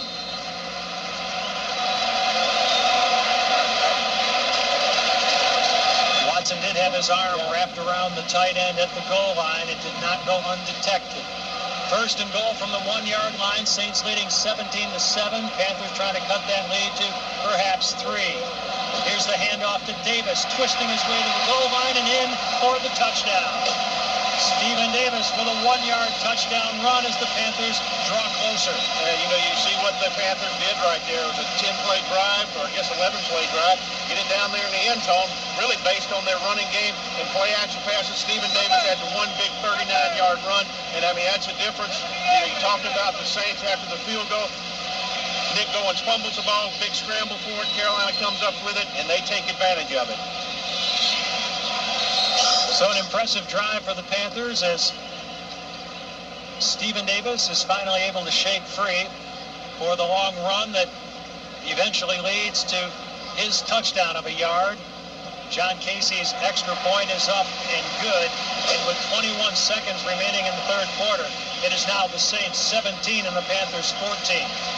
All right, now the Saints offense has got to get out there. They, you they have had their opportunities here in the second half because of all the turnovers that they got early in the third quarter, down there deep in their own territory, and they just need to, right now, get out there and just go back to what they were doing in the first half, mix it up, get the ball to Deuce McAllister.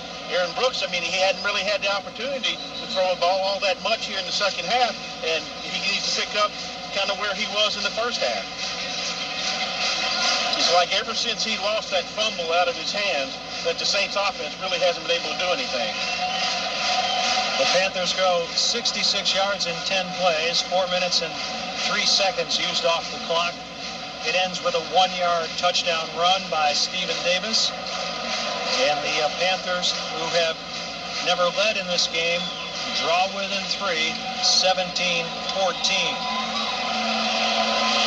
Casey will kick it away into the wind as Michael Lewis stands at the goal line waiting for his kickoff. It's the way these teams always seem to go at it. Nobody runs away with anything. It's going to be tight and down to the final seconds if it follows the usual Panther-Saints script. Here's Casey's kickoff. Lewis will retreat and field it at his 1. Back to the 5, he's to the 10, 15. He's up to the 20, breaks a tackle, and is able to scramble his way forward for perhaps another yard up to around the 21-yard line. Saint is shaken up on the play and being held to the sideline after a 20-yard return. Jim and Hope, just looking at really the play of the defense against the run in the third quarter, except for that one long run by Stephen Davis, they've been stuffing him, holding him to 1- and 2-yard gains. But that's when you have to rise to the occasion and come up with that big third down play. First and 10 Saints at the New Orleans 21-yard line. This crowd with more enthusiasm than they've had since the opening kickoff, following this last drive and touchdown by the Panthers coming to life. Play action. Brooks with all the time in the world. Throws over the middle, and it is incomplete, intended for Ernie Conwell. The ball was thrown high, and there's a flag down at the 45-yard line at the Saint 45, and now another flag has been thrown at the personal foul. Helmet to helmet. Helmet to helmet contact. It's one of them things that's, that's going to be a tough catch for Ernie to make, but I think that's what the official's going to call, blow to the head, and I promise you, Ernie Conwell is a little bit doozy right now.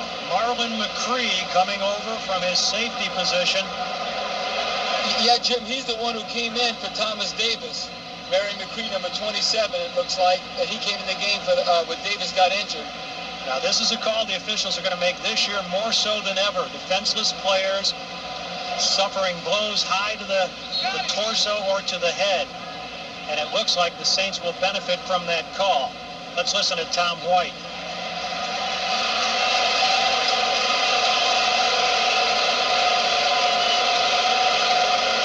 Tom's microphone is not on, but he said personal foul against the Panthers. He's defenseless. You got to leave him be. Don't do it. And when Tom does turn on his mic, you can hear him describing the call to Marlon McCree, saying, when he's defenseless, you got to leave him alone. And let's go right down to Kenny Wilkerson. As Dr. Amos, Dr. Finney, Scotty Patton all looking at him immediately as he got him to the sidelines, holding his jaw, blow to the jaw.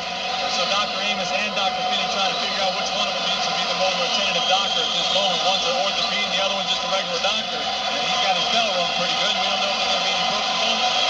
First and 10 from the 36. The Saints run it straight ahead. I believe that's Antoine Smith, not for much. It was Antoine Smith checking in, running the football. He carried one time in the first half for a single yard. And let's go right back to Kenny Wilkerson. And he seems to be, Ernie Conwell down here, seems to be pretty attentive to what's going on and explaining how he feels and what's going on and feeling his own jaw and moving his mouth. I think knowing Ernie Conwell, he's going to stand up and shake this off and be back in there in a little while. End of the third quarter, Saints 17, Panthers 14. This is the New Orleans Saints Radio Network.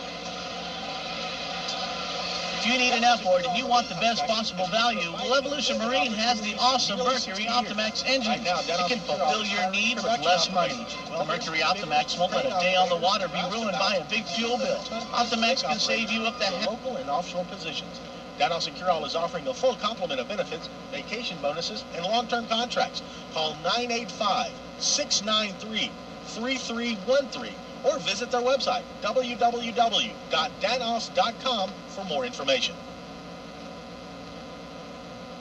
Are you tired of those reading glasses? Then call Dr. Bruce Steigner today for information on Near Vision CK, a quick procedure that can reduce your dependence on reading glasses. CK is a safe technique that's ideal for people over 40 and can be performed in just 3 minutes. To learn more about this procedure that can turn back the clock on your vision, call Dr. Bruce Steigner at 868-6420. That's 868-6420. Dr. Bruce Steigner and CK, helping you see young again.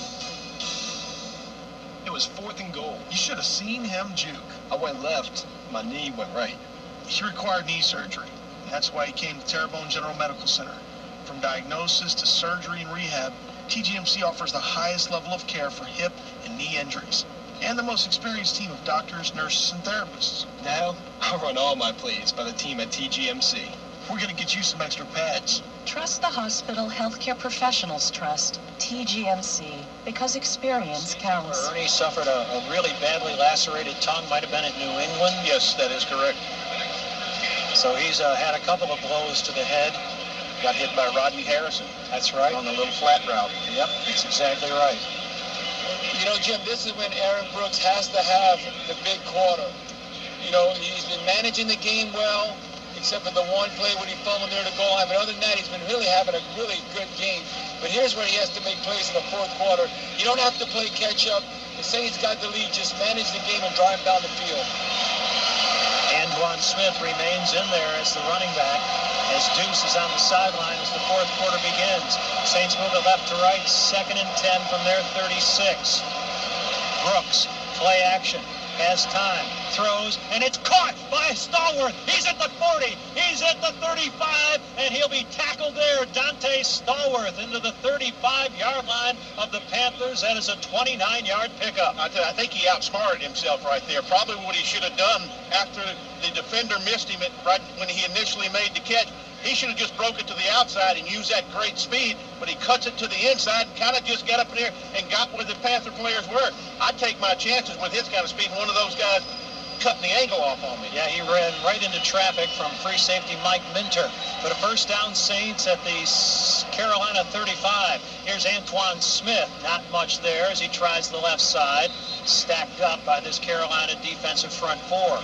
Well, Antoine Smith right now getting a little dose of what Deuce has been doing all day long. It's a little bit hairy up there in the briar patch. That's a 1-yard gain, and we see Aaron Stecker check in for one of the few times today, along with Oz Hakeem, who has not been looked at. Of course, he's got to be a little rusty, having missed almost all of the preseason with that hamstring injury.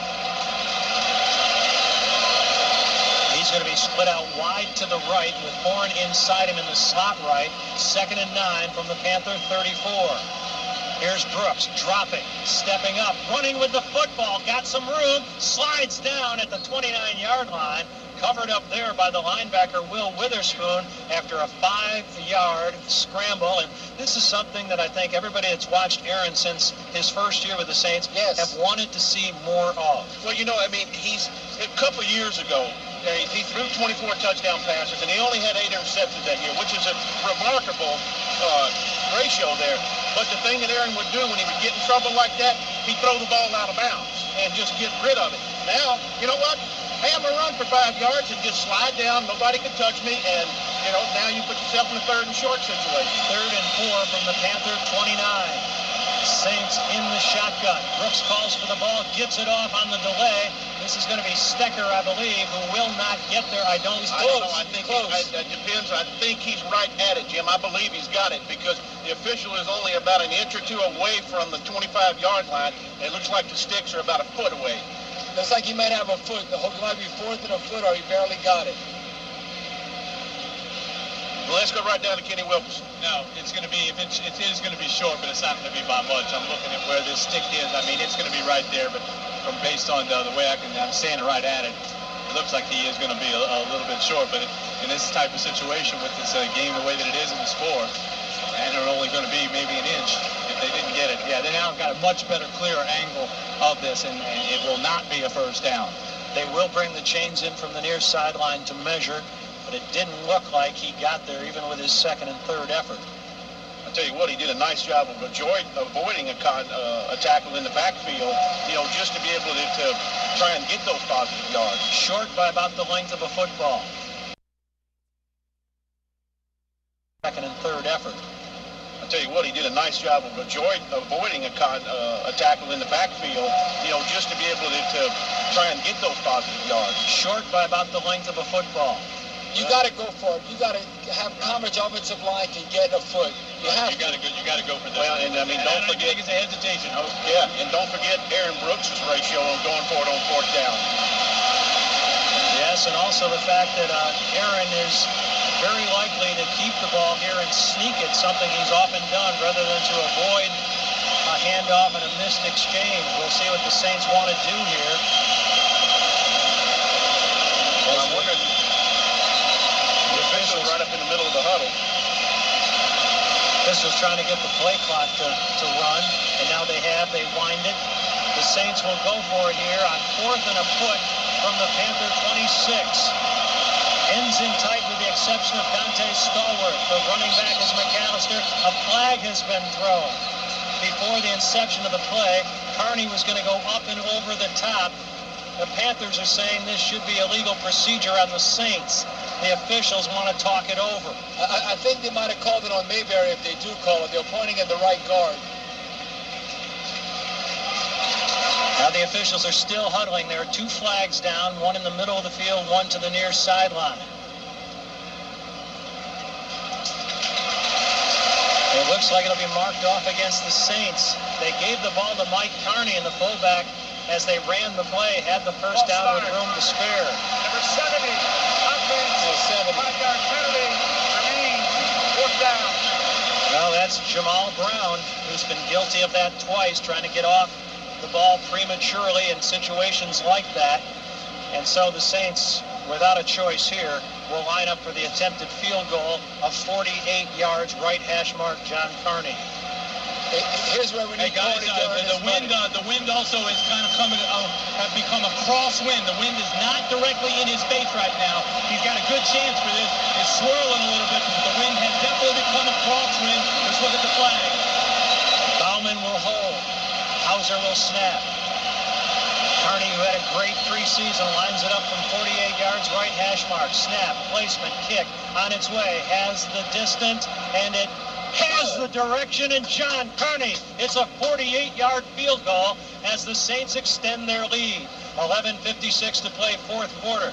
New Orleans 20, the Carolina Panthers 14. This is the New Orleans Saints Radio Network. All right, and Bobby, as I was mentioning, that wind kind of changing around a little bit, and it was unusual because it did kind of get in his face right before the snap, and then it changed again. And I would think that whether that ball cleared the goalpost there, that having just that little bit of a change is what got that kick through, and what precious points and what important points those just were. Oh, that was very important. That was a clutch kick. That was Carney earning his bucks right there with the conditions in the wind. I mean, he played the wind. He was very accurate. And I thought Aaron Brooks, that drive, did what he was supposed to do. Came in the fourth quarter. He made plays. The one throw to, but it was a stalwart. I mean, he stood in there, surveyed the field, looked right, came back to his left, made a great throw. Yeah. Also the scramble. He didn't throw away the ball. He came up, made a positive 5 or 6 yard gain. That's what he has to do throughout the whole fourth quarter. It's too bad when Stallworth came up with that pass that he didn't break it back outside like Hopi was mentioning, because he would have had at least a little more room, not necessarily clear sailing all the way to the end zone, but he would have had a little more room to open those legs up and get a little more speed going. But you'll find that, and that's just a part of the game and the way that things go. As from a stamina standpoint, this football team appears to be in pretty good shape right now. Those offensive linemen are not huffing and puffing all that much as they're here on the sidelines. I mean, they're whipped now, and don't get me, it's not like it was they were in pregame, but they appear to be in pretty good shape right now.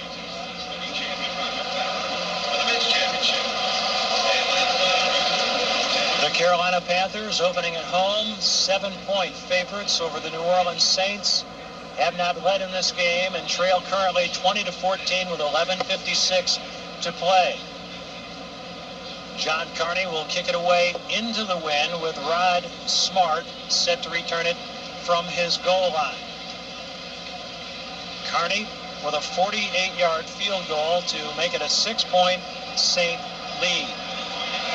Now the onus will be on this Saint defense that for the most part has played well, has avoided yielding the big play apart from the Stephen Davis run of 39 yards in the last drive that culminated in the touchdown. Carney approaches the football, steps into it. Smart will field it at the far sideline at his 2, back to the 10, he's to the 15, to the 20, and a flag has been thrown as he's upended short of the 25-yard line. Flag down at the 30 will probably go. In fact, there's one also at the 21. These will probably go against the Panthers. A 20-yard return. Fred McAfee and Rod Smart exchanging handshakes. Number 50, doing your return. 10-yard penalty. A first down for Carolina. Timeout. Vinny Churchu caught holding. Timeout on the field, 11:49 to play in the fourth quarter. This has been a great one. The Saints 20 and the Panthers 14. This is the New Orleans Saints Radio Network.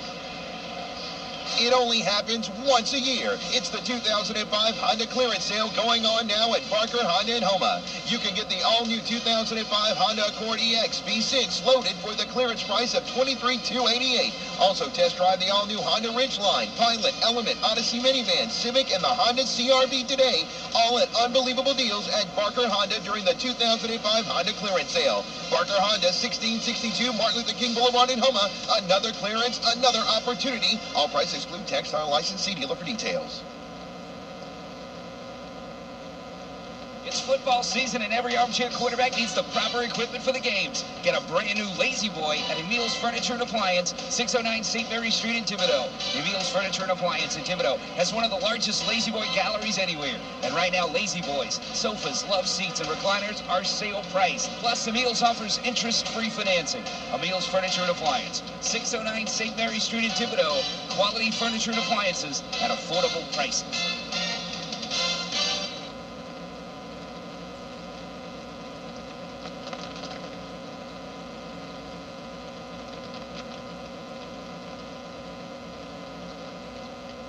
To earn everything and ultimately stop them from and preventing them from getting a touchdown. No question about it. No question about it. And again, I'll repeat, from a stamina standpoint, they look like they're in pretty good shape right now. It's getting hotter as the day moves on, too. The Saints next week traveling to New York to take on the Giants on Monday night. Meanwhile, the Panthers will stay at home, hosting the two-time Super Bowl defending champion New England Patriots. The next week, we'll find them on the road for the first time when they travel to Miami on September 25th. First and 10 for the Panthers from the Carolina 11-yard line. Backs offset, 2 wideouts to the near side of the field. Smith goes in motion. Delhomme, play action, throws deep over the middle, and it is going to be caught at the 36-yard line. An excellent grab by Stephen Smith for a Carolina first down. 25 yards on the reception. Man, this kid has looked good today, coming back from that broken fibula of a year ago. And I'm going to tell you what, Fakir Brown's in pretty decent shape right there. And I'm going to tell you, that is a hard route to cover when you got a speedster like Stephen Smith going all the way across the field like that and you're in a trail position. Yeah, Jake Delhomme was very accurate on that throw. First and 10 for the Panthers, up at the 36-yard line of Carolina. 11-12 to play. Saints up 20-14.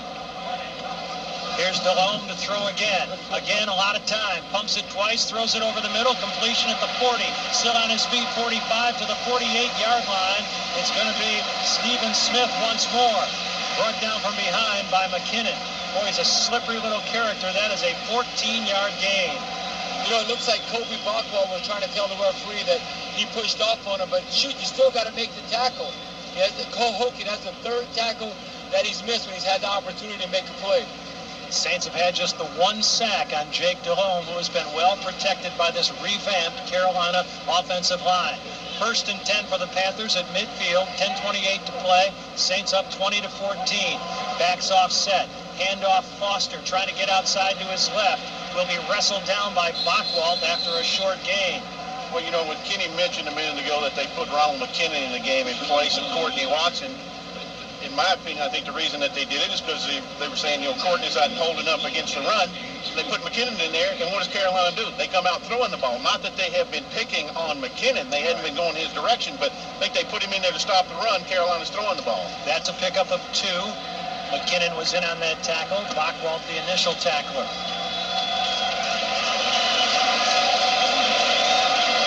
Second and 8 with the ball at the Saint 48.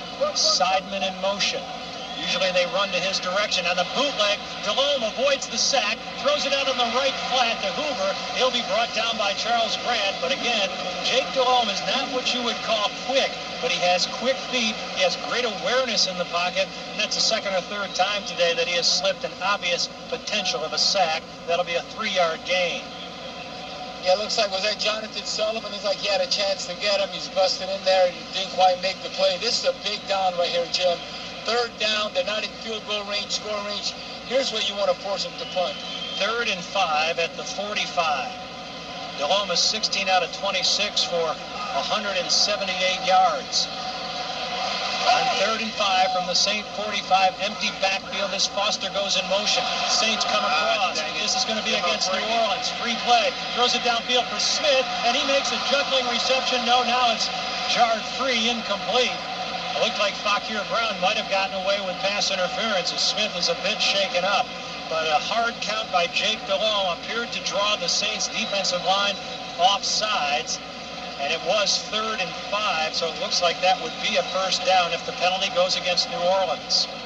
The number one thing is a defensive line. Number 94, defense. It's a 5-yard penalty. In this case, that's enough for a first down. Hokie, the number one thing about defensive line, what you always taught, don't listen to the quarterback, watch the ball. Charles Grant just a bit too eager. As Courtney Watson back in there at middle linebacker, looking to the sideline to call the Saints defensive signals. 8:48 to play. 1st and 10 Panthers. The ball rests at the Saint 40-yard line. Saints on top 20-14. Full house backfield. The tailback is Foster. Handed off to him, running right, Deshaun Foster.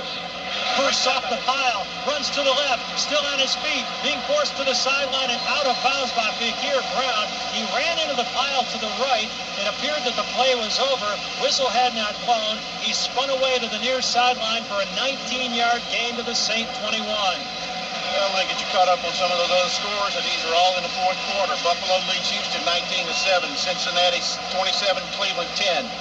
Jacksonville leads Seattle 20-14. Kansas City over the Jets 27-0. Miami leads Denver 20-3 in Nick Saban's regular season debut. Tampa 17, Minnesota 10. Pittsburgh leads Tennessee 34-7. And right now Washington leads Chicago 9-7. Again, all those 4th quarter scores. 1st and 10 Panthers at the Saint 21. Empty backfield behind Delhomme. Jake's going to drop 5 steps. He's going to be pressured. He's going to run with the football and slide down as a flag is thrown at the 15-yard line. Now, a flag was thrown at the 10-yard line in the Saints' backfield. They're going to call holding, I think on Jay Bellamy. It was thrown in the Saints' defensive backfield as Delhomme was running with the football. Well, generally speaking, when one of those defensive back turns around and kind of raises his hand like that. Holding. Number 55.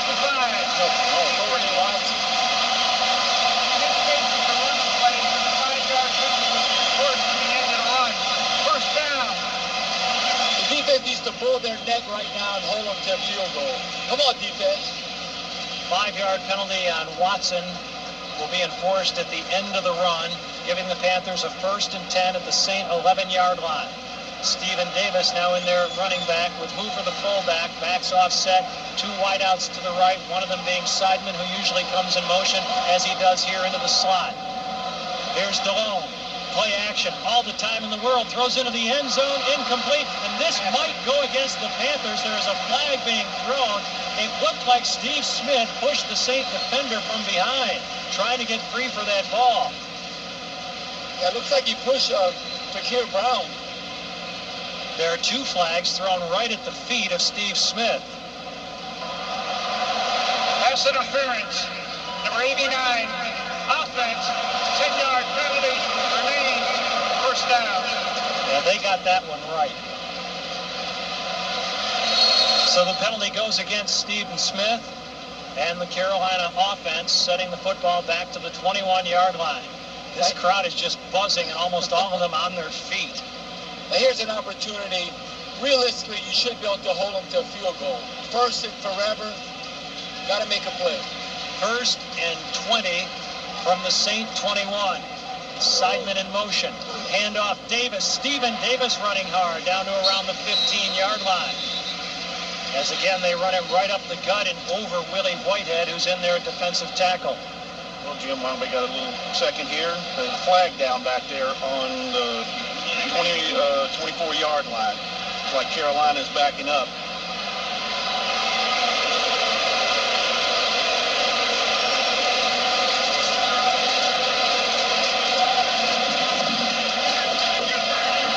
Illegal formation. Number 69, the right tackle was uncovered. It's a 5-yard penalty. Remaining first down.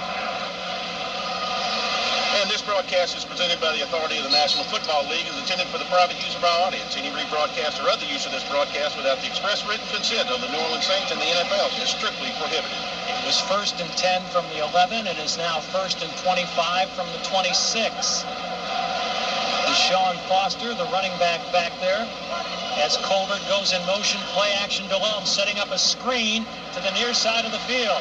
It's Foster who is hit by Fakir Brown around the 22-yard line, and 3 more Saints converge to make the tackle. He stays on the field to play, and the clock continues to run. It shows 7 minutes remaining. That's a gain of 5. That was a good play by Fakir Brown, fighting off the block and coming up and make a tackle. That's the way you tackle. Because it looked like Deshaun Foster had an escort out there. He had some bodies out in front of him. Clock showing 6:45 to play. It is running. Saints with 3 timeouts, Panthers with 2. Saints clinging to a 6-point lead. Foster, the setback, joined in the backfield by Seidman. Delhomme retreats, going to throw it deep into the end zone, and it is going to be off the field of play by Stephen Smith.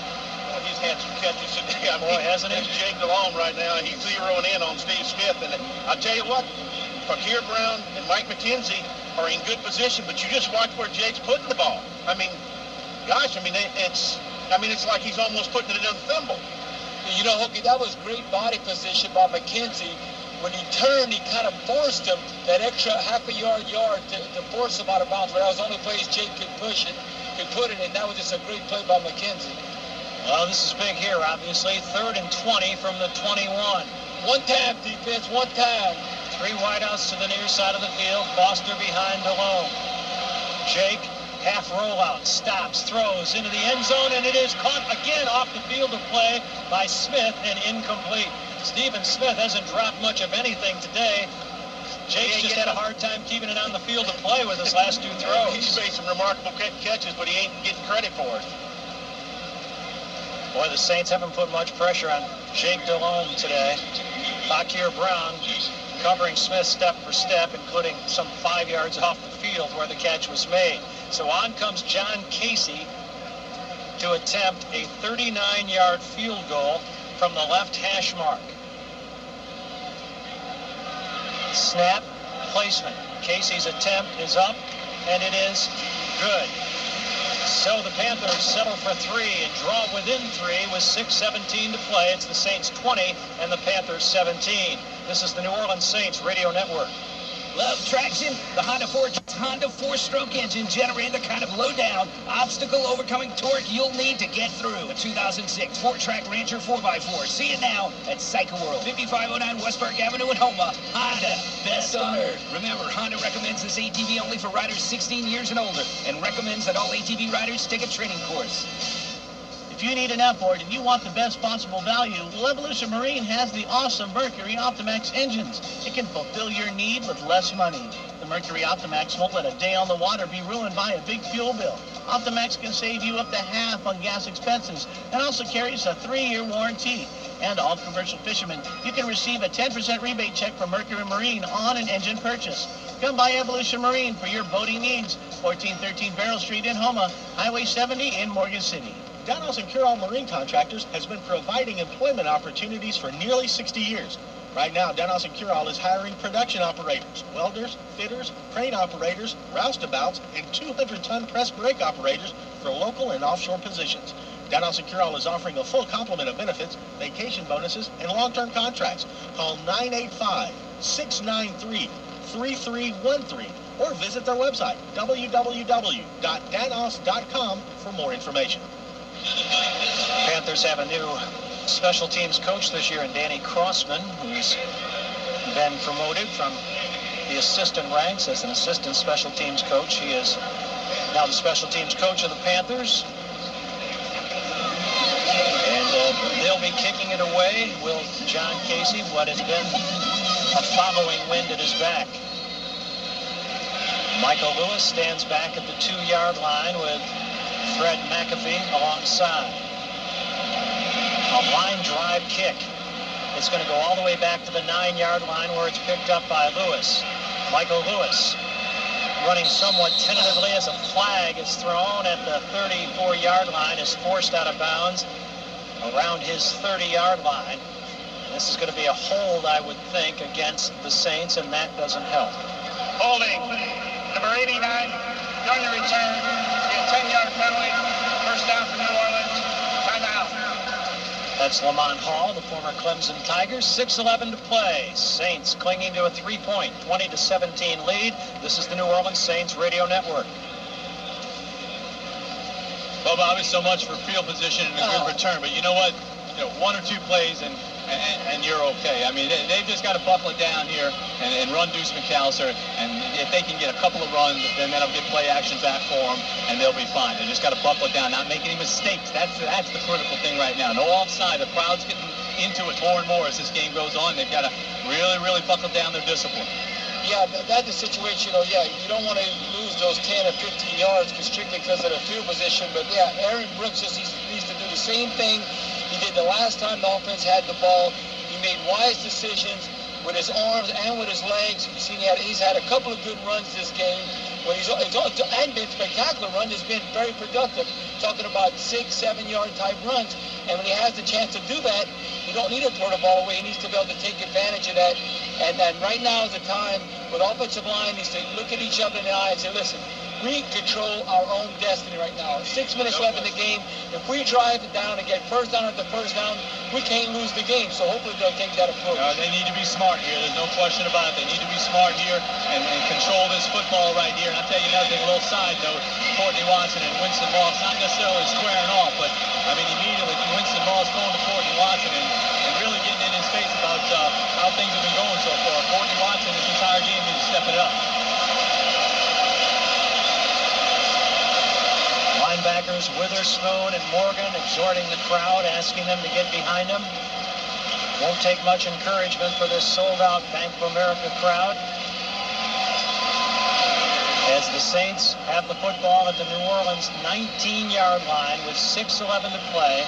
Panthers have 2 timeouts, the Saints with 3.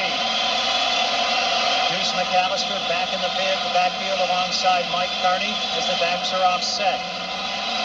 Brooks up under center, and a flag has been thrown. Illegal procedure. False start. Number 87, offense, 5-yard penalty. That's Joe Horn being called for illegal procedure from his wide receiver position as he's lined up to the near side of the field. I wasn't even looking at that. I was looking at the defensive front, and I kind of saw it looked like Joe was going in motion. I think he stepped forward and then didn't go lateral the second step, so I think that's what they called. He's lined up on the near side of the field with Chris Campbell across the way from him. This crowd is really loud, and Brooks is having a hard time getting himself heard. On first down, Brooks looks to throw. 5-step drop, throws it underneath to Deuce, tackled immediately after a very short gain by the weak side linebacker Will Witherspoon. It looks like right now they're having a hard time communicating. They're trying to use hand signals because it's so loud you cannot really audible off that way. It looks like Joe looking at Aaron. That's when you have to use hand signals to be able to be on the same page. 5:45 to play and the clock running. Pickup of 2 brings up 2nd and 13 at the Saints 16-yard line. Boy, this crowd is in full throat at the moment. Backs offset. Horn in motion. Here's Brooks looking with time, throwing underneath. A juggling grab is made by Horn, who stays in bounds and is brought down short of the Saint 25-yard line. It'll bring up third down, but he stays in bounds, and the clock shows less than 5:20 to play. That's an 8-yard gain. Well, thank goodness that Joe did make that catch after he bobbled it, because, this is a much more manageable situation right here. A 3rd and 5, 3rd and 6 situation. 3rd and 5 at the 24-yard line of the Saints. In years past, Joe Horn would always be the go-to guy in this situation. He is split out wide to the right. Out on him, Chris Gamble, the second-year corner out of Ohio State. Brooks in the shotgun, calls for the football. Retreats, looks, steps up, takes off. Gonna have the first down. Still running beyond the 40, up to the 45-yard line of the Saints. Aaron Brooks, much like he did a year ago against Tampa, taking off with the football and scrambling 21 yards to pick up the first down. Well, I was just fixing to make a remark that Aaron in his ball game, 16 of 18 for 143 yards, but that might be his biggest play of the day right there. That was a good piece of running. And I tell you what, he didn't slide feet first either. I mean, he gave just the old mullet dive there. Mullet dive? You seen them mullets out there? Thought that was a remark about Bobby's hairstyle. 1st and 10 from the 46-yard line of the Saints. Handoff McAllister, right side running room, breaks a tackle. He's into Panther territory inside the... It's running. The Panthers with 2 timeouts remaining. Lamont Hall checks in as the Saints are a bit confused as to how many tight ends they're going to have in there. Remember, Ernie Conwell is hurt. I don't know if the Saints have enough players in there. Now they're going to make another change, and there's still a problem. They're going to have to burn a timeout. The Saints have to burn a timeout. Boy, does that hurt. That's the last thing you want there. No, they make that clock just keep on running. The Saints have to use a timeout with 3:19 to play because of a confusion as to how many defensive, or rather tight ends, are going to be in there. Timeout on the field, 3:19 to play. Saints 20 and the Panthers 17. So there was wholesale confusion with Lamont Hall coming in, looking back to the sideline. Dante Stallworth came in, went back to the sideline. So rather than take the penalty, the Saints take the timeout, stopping the clock with 3:19 to play. Yeah, and I mean, you got to even throw Zach Hilton in the mix a little bit too, because he did first. Lamont Hall was coming out on the field. I guess Zach figured, well, he's coming in for me. He started off and waved him back in, and then that's when Stallworth headed out, and then after that, it was just a mass confusion. Yeah, Hokie, they had to call the timeout in. Jim, there was like 6 seconds left on the play clock, so realistically, I mean, that was why you don't want 1st and 15. You almost have to blow a timeout in, and really, the clock's, if they run the ball here, the clock get going again. Each team with 2 timeouts remaining. Stallworth split out wide to the left, Joe Horn wide right. A tight end to either side of the ace formation with Deuce McAllister, the running back. Brooks up under center, sets Stallworth in motion. Hands it off to McAllister. Deuce stood up at the line of scrimmage, falls forward for a bit of positive yardage. Give him 2 on the carry as the clock reads 3:16, and that's where the Panthers will stop it with their second timeout. They have 1 remaining. This will be a 30-second Panther timeout. Let's pause 10 seconds for station identification on the New Orleans Saints radio network.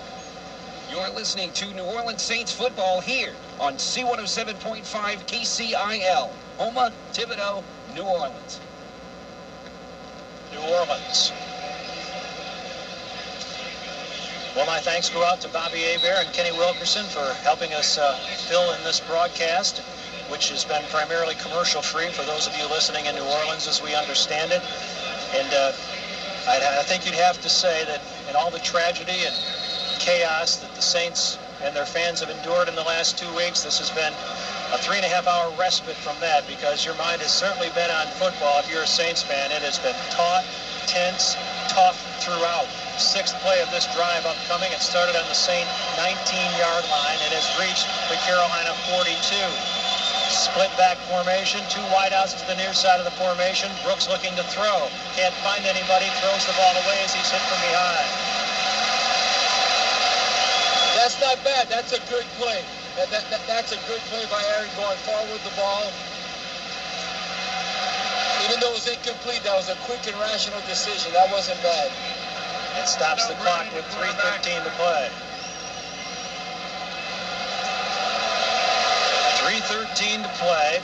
The Saints will be looking at a 3rd and 8 from the Carolina 42. Got to get a first right here. Well, the Saints had to stop the clock because of a confusion with a substitution. Well, it looks like there's some confusion now. They're going to call another timeout. Well, that clock is stopped anyway. The problem is there's a problem with the play clock. And the officials are trying to get that going. And now they have, it's running. 3rd and 8 at the Panther 42. Game clock is stopped with 3 minutes and 13 seconds remaining. Oz Hakeem and Joe Horn split wide to the left. Dante Stallworth wide to the right. Brooks is in the shotgun. Here come the Panthers on an all-out blitz. Brooks throws over the middle and it's dropped. Come on, Joe. Joe Horn had that football at the 35-yard line, would have been close to the first down, took his eye off it, and dropped the ball. It looks like he wanted to spin back outside, and he started to run before he actually caught the ball. Ken Lucas came up to provide the coverage, so the Saints could have run more clock, apart from some problems in managing it, and will have to punt it away with 3:08 to play. Berger hangs it high, going to hit at the 6 and back up. Saints will cover it inside the 10-yard line with Fred McAfee downfield. Well, it's a good kick right there, by good punt by Mitch Berger that, didn't get in the end zone. I mean, now the Panthers got, 11 more yards that they have to march in order to get into field goal range. It was a 33-yard punt. 2:59 remain. The Panthers trail by 3, 20-17. 1st and 10, Carolina from the Panther 9-yard line. Well, with right at 3 minutes left on the game clock right there, they could still run the football, but the Jake's going to have to throw it more than not because they have burned some timeouts. Yeah, they only got one left. Deshaun Foster, the lone running back. Kroll in motion, 3 wide receivers to the near side of the field.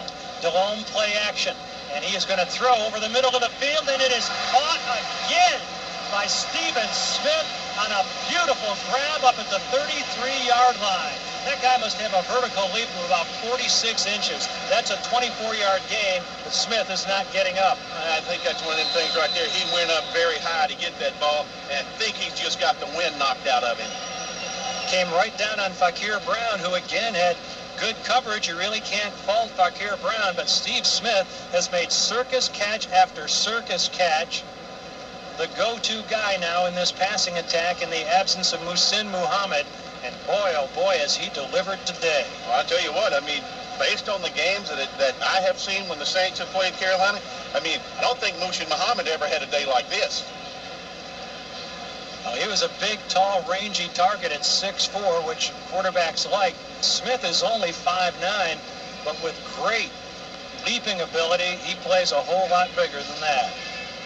Well, and you couple that with his speed, and I'm going to tell you what, the guy's got a good pair of hands. So, right now, he's a bit curious, what's Jake going to do in this situation, because now he's lost his #1 guy. Well, you're looking at Smith, the way he gets up and how high his vertical is, you would think he was Harold Carmichael or something. He plays like he's about 6'7". Well, Smith comes off the field under his own power. Will have to sit out one play, minimum, as Jake Delhomme goes back into the huddle. He's 18 out of 27 for 219 yards. His longest completion, that of 33. Saints haven't brought much pressure on him today. Got to get the pressure right here. 1st and 10 at the 34-yard line of Carolina. Mangum in motion. Here's Delhomme to throw again. Near sideline through the hands of his intended receiver, Carl Hankton, and incomplete. Well, it's a big fall off from Steve Smith to Carl Hankton. Steve Smith was caught that. Yes. And Carl Hankton, who is a New Orleans product, but primarily a special teamer. Can't come up with a grab. Should have been made. 2nd and 10 at the 34-yard line. Delhomme in the shotgun. Here come the Saints on a twist. He's going to throw it downfield and incomplete. No! And they're going to get called again for pass interference. Jason Kraft on the double move interfered with Kyrie Colbert and really didn't have to. No, that ball was going to be overthrown. He didn't really have to do that, and it's just so frustrating. It seems like Jason Kraft is getting picked on in this game. He's made a big interception, but because like during the preseason, he gave up a few plays. So I'm sure Carolina. Number 21, defense, first down. So I'm sure Carolina set up some game plan to attack Kraft when he's in there in a nickel situation, like we were attacking, Thomas Davis in the passing game. The Saints were contending the ball was not catchable. The officials weren't buying it. 1st and 10 for the Panthers at the Saint 45. 2:22 to play. Saints 20 and the Panthers 17. Sideman in motion. Here's Delhomme, play action. Steps up, wants it all down the right side. The receiver falls down and it's incomplete. It was intended for Steve Smith. He fell at the 25-yard line as he got his feet tangled up with Mike McKenzie. No flag. You can hear the crowd's reaction. Well, I mean, that's going to happen anywhere in the league. I mean, and the reason that, the crowd went going to booing and everything else, I mean, it's like you said, they just got their feet tangled up, and, I mean, heck, that's one of those things that happened. Now, if Mike McKenzie would have put his hands on him, that's a different story. 1st and 10 for the Panthers at the 45-yard line of the Saints. Clock is stopped with 2:16 remaining. The Panthers trail by 3. Here's Delhomme to throw. Steps up. Ball is tipped at the line of scrimmage and still caught by Nick Goings, who picks up the first down inside the 35-yard line. Well, the Saints benefited from that in the first half as the ball was tipped at the line of scrimmage and Joe Horn came up with it. That time the Saints had some pressure and the ball fluttered forward. Nick Goings was able alertly to pick it up and pick up the first down. So a timeout on the field as we've reached the 2-minute warning, and the Panthers have reached the Saint 34, trailing by 3, 20-17. This is the New Orleans Saints Radio Network. And Bobby Lowe. Thibodeau Chrysler Dodge Jeep has a large selection of used vehicles at 2 locations. To replace your car, truck, or SUV, go by 1505 Canal Boulevard in Thibodeau or 582 West Main Street in Schriever. They've got lots of vehicles, from quality cars to dependable trucks. If your vehicle was lost in the storm, they've got great employee pricing plus on most new vehicles. Go to Thibodeau Chrysler Dodge Jeep, your complete Chrysler Dodge Jeep dealer. Now with 2 used vehicle locations, 1508 Canal Boulevard in Thibodeau and 582 West Main Street in Schriever. Thibodeau Chrysler Dodge Jeep. Different by a country mile. Are you tired of those reading glasses? Then call Dr. Bruce Steigner today for information on Near Vision CK, a quick procedure that can reduce your dependence on reading glasses. CK is a safe technique that's ideal for people over 40 and can be performed in just 3 minutes. To learn more about this procedure that can turn back the clock on your vision, call Dr. Bruce Steigner at 868-6420. That's 868-6420. It only happens once a year. Dr. Bruce It's the Steigner and CK, helping you see young again. It only happens once a year. It's the 2005 Honda clearance sale going on now at Parker Honda in Houma. You can get the all-new 2005 Honda Accord EX V6 loaded for the clearance price of $23,288. Also test drive the all-new Honda Ridgeline, Pilot, Element, Odyssey minivan, Civic, and the Honda CR-V today. All at unbelievable deals at Parker Honda during the 2005 Honda clearance sale. Parker Honda, 1662 Martin Luther King Boulevard in Houma. Another clearance, another opportunity. All prices exclude tax on a licensed dealer for details. So it's been a usual Panther-Saint game. Tight, decided by a touchdown or less, it would appear. Possibly headed to overtime should the Saints force a field goal here. Last year, Jim, Casey was 3 for 5 for field goals over 50 yards. And of course, he had the 60-yarder blocked on the final play of the season by Tony Bryant. 1st and 10 for the Panthers from the Saint 34. Delhomme, play action. Throws it out in the flat to Goings. Goings forced out of bounds by Courtney Watson, stopping the clock as he goes out of bounds just short of the 30-yard line of the Saints with 1:54 to play. That's a pickup of 4. You were asking there just a minute if Josh Bullocks was in there for Dwight Smith, but they've got Dwight Smith doing right now, playing one of the dime linebackers. 2nd and 6 from the 30 on the delay. They'll hand it off straight ahead, and that's not much. That looks to be almost a field goal call there to the 29-yard line on a straight-ahead running play to Sean Foster. The Saints are slow to get up. So is Foster. Yeah, it looks like the Carolina coaches were telling them, huddle up. They're not going to waste a timeout right now.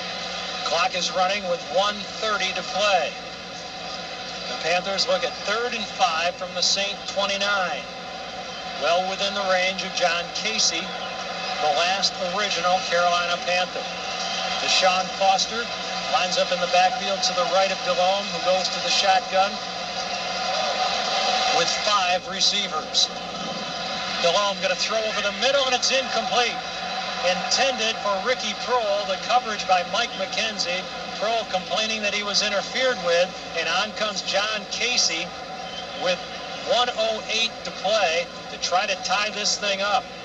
You know, it seems like, Jim, that the Carolina receivers, they're whining on every play. I mean, it's like all of a sudden, you know, if they don't catch the ball, like, oh, they interfered in me. It's ridiculous.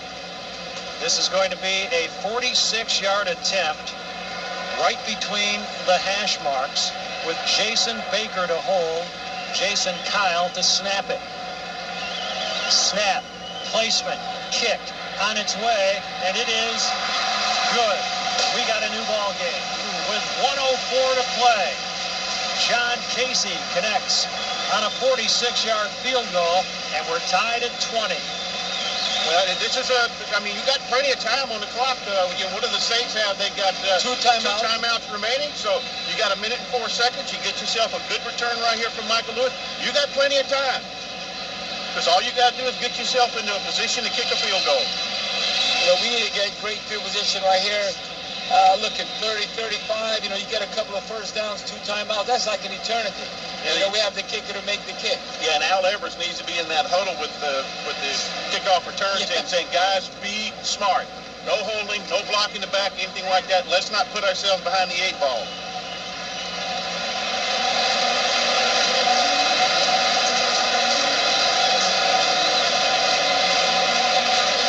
Six of the last 7 meetings between these two teams decided by less than a touchdown. As it appears, this one will be as well. Here's Casey's kickoff. Fielded on the far side of the field. That is 4 by Lewis. He's to the 10, he's to the 15. Hemmed in there, slips a tackle, gets as much as he can up to the 21-yard line with less than a minute to play. That's a 17-yard return. The Saints will take the football over with 59 seconds left with 2 timeouts remaining. And a 1st and 10 at the New Orleans 21. All right, now let's see if the Saints offensive line can do as good a job protecting Aaron Brooks as the Panthers offensive line did to keep Jake Delhomme clean. Right, even though we don't have a great field position around the 30, 35, to me, you got to go for the win. You don't play for overtime. You got to go out there and attack. Brooks will go to the shotgun. He's led the Saints on 16 game-winning drives in the 4th quarter or overtime. Here's Aaron, feeling pressure, stepping up, delivering, caught by Joe Horn up at the 31-yard line. Looks to be a first down as they mark the ball at the 33. Clock continues to run. It shows 45 seconds remaining. Again, the Saints have 2 timeouts. 1st and 10, New Orleans. 40 seconds to play. Now 39. Brooks in the shotgun. Calls for the ball. Lots of time. Looks over the secondary. Throws as a flag is thrown. It's incomplete, intended for Stallworth at the 41-yard line. Chris Gamble, defending from behind, may have drawn that flag. Illegal contact. Number 20, defense, 5-yard penalty, automatic, first down. And that's exactly what happened. Chris Gamble with the illegal contact, the chuck farther than 5 yards downfield. Clock is stopped with the penalty. 1st and 10 Saints at the New Orleans 38-yard line. 31 seconds remaining. We're tied at 20. Confusion as to the alignment. Brooks resets Horn to the far side of the field. Oz Hakeem to the near sideline. Stallworth split out wide to the left. Here's Brooks, calls for the ball. Lots of time, rolls to his right, throws on the run, incomplete.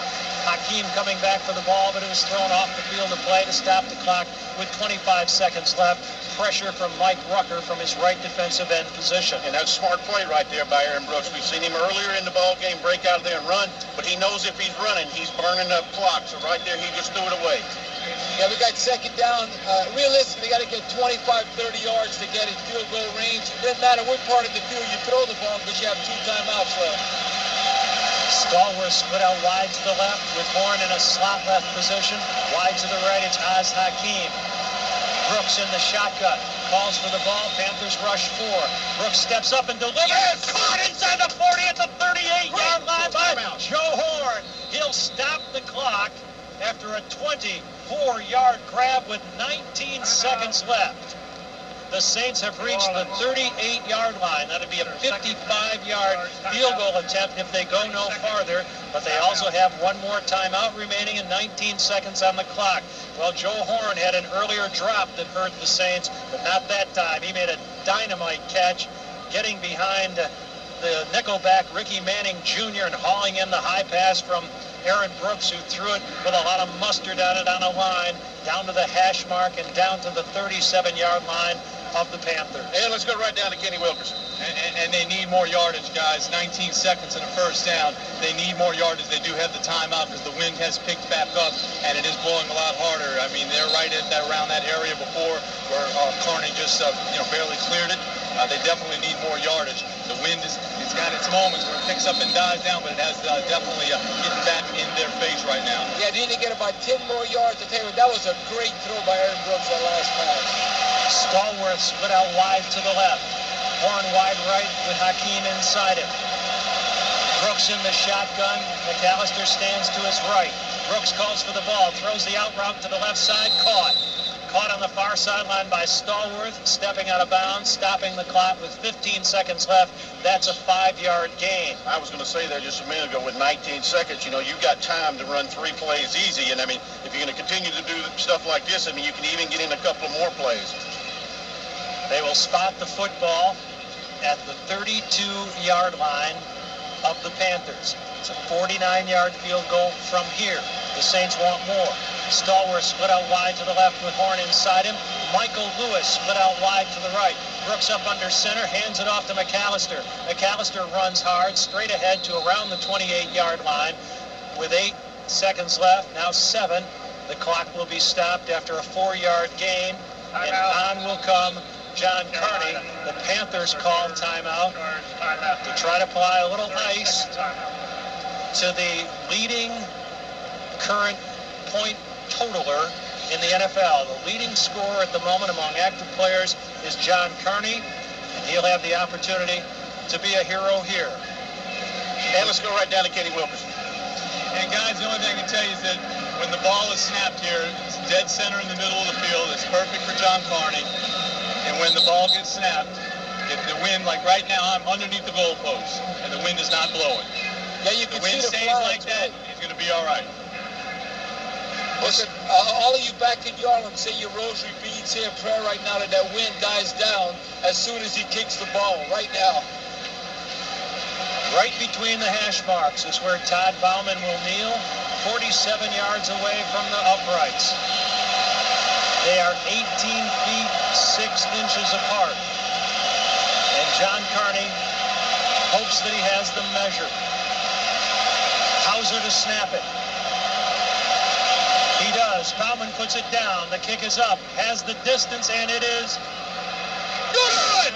He's hit it from 47 yards out with 3 seconds left, and the Saints have taken the lead 23-20. I'll tell you what, I mean, you could tell that it was heading that direction because all those people that were standing up in that end zone just went silent. And you knew it was going through, and I looked at there, and before the officials or anybody did anything, I saw Kenny Wilkerson's hands go up in the air. Nice call, Kenny. What a kick. You're looking at 2 of the best kickers in the NFL, clutch kicks. Those are clutch kicks. That's unbelievable. This franchise that has been visited with more pain and suffering in its history than any team in the NFL, and in the last 2 weeks, certainly than any team in the NFL could ever imagine in their very worst dreams, came to play from the very beginning in this game. You have to give them all the credit in the world. If anybody had more of an excuse not to show up today, to feel sorry for themselves, to sit back and let the rest of the NFL say, gee, there's no way the Saints are going to be able to play with the Panthers here today. There's no way that this team that spent 2 agonizing weeks in San Antonio not knowing about the results of the hurricane on their family, on their lives, on their homes, on their cars. If anybody had an excuse in this game, it was the New Orleans Saints. They never asked for one. They never asked for any quarter from the Panthers. And right now, they are in a position to win this football game, as John Carney will probably squib it downfield with 3 seconds left. John Carney, whose 47-yard field goal may have won this game, is going to kick it away. And it'll be fielded back at the 7-yard line. Panthers going to throw it around, it would appear. They will across the field. It's a jump ball there. Hits the turf. This thing ought to be over, but they're still going to throw it around. This is like the old Jacksonville game. They're looking for a flag has been thrown. They throw it backwards. It's still alive back at the 5. Mangum's going to throw it across the field. One hops it over there. Picked up. It's still alive. The time has long since expired, and now it's down on the ground again, and the Saints will finally make the tackle, and this game will be over. Finally, flags all over the place as the Panthers were throwing this thing all over the lot, just hoping for a miracle. Blocking the back on the last play, number 86 on the receiving team. That penalty is declined. Game is over. And so it is finally over. What a finally game. Over with the Saints. 23-20 winners over the Carolina Panthers in one of the most memorable games in New Orleans Saints history, given the circumstances. And let's go right down to Kenny Wilkerson. Kenny, what you got? I'm down here with Mike McKenzie. Mike, you guys did what you needed to do. Emotions, you can't even describe it. And you took a lot of chances, made some plays, and things went y'all's way. I mean, it was an emotional game for us. What more could you expect? I mean, two good teams coming out and fighting to the bitter end. And it took, the whole clock to decide the winner. I mean, what more could you ask for? You know a lot of these players and become very close to a lot of these guys. In your estimation, how is this football team emotionally right now? Now that this game is over, how do you think everybody's going to be? I mean, the only thing that was normal was today. I mean, everything was normal about today. We got a strong group. We have a close group. And I think today we showed the type of character that we plan on playing with the whole season. Everybody okay with you and your family? Yeah, definitely. I send prayers and wishes back to all of the New Orleans and the Gulf Coast. Congratulations. Thank you. All right, Mike McKenzie down here. We're going to also continue to gather up some other players and talk to as many as we can. I got Ernie Conwell right now. Ernie, real quick though, are you okay? Yeah, I think I had a mild concussion, maybe a slight jaw separation, so I'm going to be fine. We'll see. I'll see some doctors and some specialists this weekend, or beginning of the week. Okay, that's Ernie Conwell down here. Again, we're going to continue to talk to some players while we've got a minute. We've got Deuce McAllister that's waiting to do an interview. Can we talk to Deuce real quick ourselves before he does some other things? Deuce, how are you? I'll be all right, man. It's good to get a W. I mean, that's what it's about. I mean, it might have been ugly, but we got it. An emotional game, a typical Saints-Panthers game went down to the wire, and I think you guys all know just how much weight you had on your shoulders, not just about winning a football game, but from all of the region down south and around New Orleans. Just the only thing they've been able to think about besides their own tragedies and everything has been the New Orleans Saints. We might be down, but we ain't out. We feel like that about the South. The Gulf South region, as far as, just being devastated, people are battered. That's how we feel as a team. But, we're gonna get back up. How key was it for you guys to have that opening drive and get you running and get you moving, get play action working? How key was that to this game compared to what has happened in the past? Well, it was important. But we knew what we had to do as a team. Coming out in the second half, defense gave us the ball a couple times. We got field goals. We wanted touchdowns, but we'll correct that. Family and friends okay with you? Everybody's fine. Thank you, Deuce. Appreciate it. All right, Deuce McAllister down here on the field. And, guys, we're going to also, most of the players have started to exit the field. And John Carney is coming off right now. I am going to try to grab him very quickly as maybe I'll be able to walk with him real quick as we walk off. He's walking off with Mitch Berger. John, when they picked up the other 5 yards and moved it a little bit closer in, how did you feel at that moment? Well, in this windy day, closer's better. So, of course, I felt very good that our offense pushed it into a range that, was makeable kick.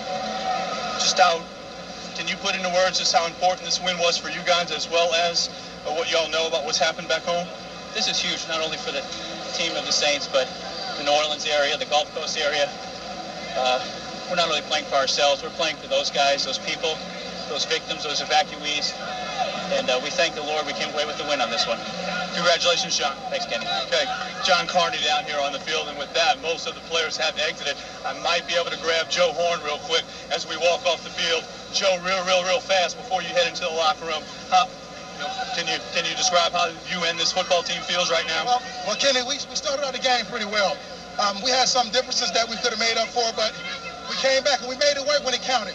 I dropped a couple of balls. I was out of the game mentally because I wasn't touching the ball that much, but that doesn't matter. When they pay me big money and they expect me to make big plays, I knew in that 50-second drive, Aaron Brooks was going to give me an opportunity and everybody an opportunity to make plays. And that's what I had to do.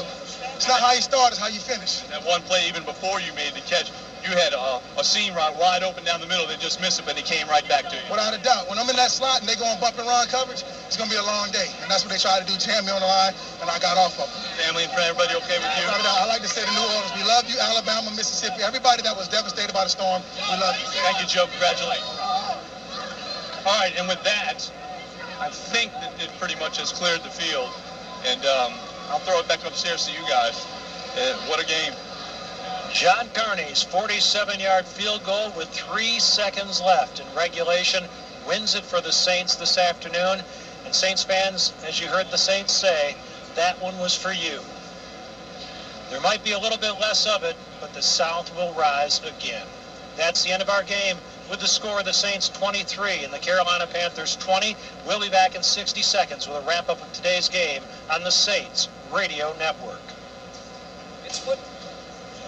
As Energy's customers and employees return to the areas affected by Katrina to assess damage and begin the process of rebuilding, we ask that you make safety your top priority. If you're using a portable generator, do so in accordance with the manufacturer's instructions. Never run a generator indoors. Carbon monoxide from the exhaust can kill. Never connect a generator directly to a building's wiring without a licensed electrician. It can create a lethal safety hazard for the customer or Energy's lineman working to restore power. Le Bijou Salon and Day Spa would like you to join them for 20% off all spa services through October 31st. This includes massage, facials, body treatments, manicures, and pedicures. Give them your fatigued body for an hour and they'll give you back a fresh mind. Le Bijou Salon and Day Spa will help you escape this stressful time and rejuvenate your mind, body, and soul. Call Le Bijou Salon and Day Spa at 872-9935. 872-9935. In overtime, it was just a typical hard-fought Carolina Saints game, and I'm just glad that I was a part of it. And I would concur. You know, we've been through a lot of great games up here. Some heartbreaks, some ecstatic finishes, and you just can't say enough about this football team and the way that they fought under these circumstances against this quality of an opposition in the home stadium of a team that many people predict will go to the Super Bowl, a team that was back at full strength this year after not being so last year. And they certainly didn't hand it to the Saints. They played pretty darn good football with Steve Smith making some extremely acrobatic catches. Jake Delhomme, they protected him, I think, far better than I expected that they could. And as usual, hammer and tong, that's the way the Saints and the Panthers fight right down to the final gun. I'm going to tell you what, I think this one was even more exciting. You remember when there was 1 second left on the clock and Aaron Brooks turned around and pitched it to Ricky Williams and he darted to the corner of the end zone over there and won that. I mean, to me, this was even more exciting than that because I'm going to tell you what, saw some extreme effort from both teams today, both offenses and defenses. And, you know, this is the kind of game that's fun to watch. I mean, I know all the people back in Louisiana and everything else, but I promise you, around the country, there were a lot of people watching this game and say, you know what, that is a hard-fought game out there. Yeah, the world, the eyes of everyone were on the Saints in this game period. And, you know, much like some of the games back in the 2000 season when things became so emotional and media, myself included. I mean, I almost literally got thrown out of the Rams game when we went up to St. Louis, that first game where Aaron Brooks started. after the injury to Blake and the injury to Ricky Williams. And as that game rolled on, you couldn't help it. If you're a New Orleanian, if you're a native, you just couldn't help, because you couldn't stay neutral. You're pulling for them.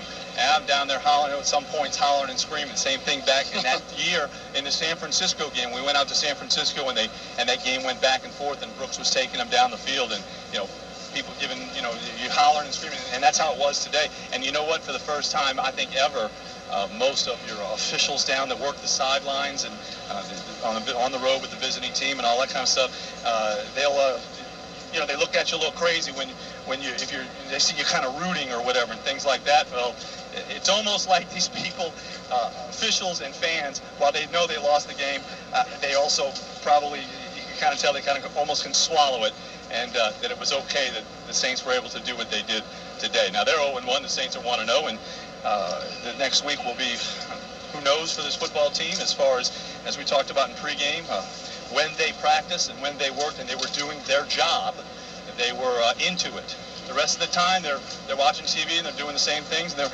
trying to make arrangements for their lives for the next couple of months, and who knows how long. So I would imagine it's going to be the same type of thing, but it certainly will be a nice ride for them back to San Antonio, and a good feeling to open up the season 1-0 and didn't just get to be 1-0 by getting the win. I can't even remember how many different players I was just talking to. Maybe I guess it was Deuce that said it was ugly. I don't think it was ugly. I thought this was a great and a very hard fought and a very good football game, and that they won this game and deserved to win this football game. And you got to be proud of Aaron Brooks' play in the fourth quarter. He took the responsibility, had the courage to go out there and make plays. He made the throws. The last two times the Saints offense had the ball, Aaron Brooks made plays and showed that he can be the leader that the people want him to be. He's had to take a lot of criticism through the years, but I'm going to tell you what, Bobby, you even said this earlier in camp. I mean, this is one game of the season, but, you said you think that Turk Schonert will make a difference with Aaron Brooks. And I'll say this, based on one game, he certainly has. Well, especially, how they came out and controlled the tempo of the game. He managed the game. He didn't feel like he had to win the game. The Saints, if they could have those 8-9-minute drives, control the tempo, run and pass, they'll be in every game. And if you're in every game, then you have a chance to win at the end, and that's how you have those 10-6, 11-5 type seasons. He had the ball come from his grasp down around the goal line back in the third quarter when it looked like the Saints might go in for a touchdown. That's about the only mistake Aaron Brooks made all afternoon. He threw the ball on target. He showed good judgment with the ball. He took off and ran at a couple of very opportune times. I mean, this is a guy that has now led the team on 17 game-winning drives in the fourth quarter or in overtime, and that's one of the ways you separate the good from potentially a great quarterback who can do it with the game on the line. And it seems like the Saints playing on the road, this might be a good omen. Coach Hassel is now 25-16 on the road. I mean, the Saints, they're unbelievable. They love to come play in Carolina. Now they've won 5 of the last 6 games here. So I think, I don't think it's a disadvantage right now when the Saints are playing on the road. They put loose, fancy-free, no pressure. They just go out there and make things happen. Well, Jim Haslett, I think, is second only to Andy Reid as far as his winning percentage on the road. And for the Saints this year, there will essentially be 16 road games, not just 8. That's right. So, well, Jim, let me get you caught up with all the finals around the NFL that we have up at this point. Buffalo beat Houston 22-7. Cincinnati over Cleveland 27-13. Jacksonville beat Seattle 26-14. Kansas City whooping up on the Jets 27-7. Miami 34, Denver 10. Nick Saban comes out in his debut as an NFL coach and puts together a pretty good performance. Tampa beats Minnesota 24-13. Pittsburgh 34, Tennessee 7, and Washington beat Chicago 9-7. All right, so there you have it around the NFL, and of course a game tonight involving the Colts and the Falcons opening on Monday Night Football against the Philadelphia Eagles tomorrow night. But at least one team in the NFC South has got a loss, and that's the Carolina Panthers, courtesy of the New Orleans Saints today. Let's pause 10 seconds for station identification on the New Orleans Saints Radio Network. You're listening to New Orleans Saints football here on C107.5 KCIL, Houma, Thibodaux, New Orleans.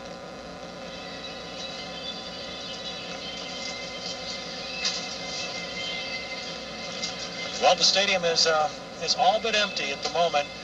If you weren't with us at the beginning of this game, it was a very emotional time.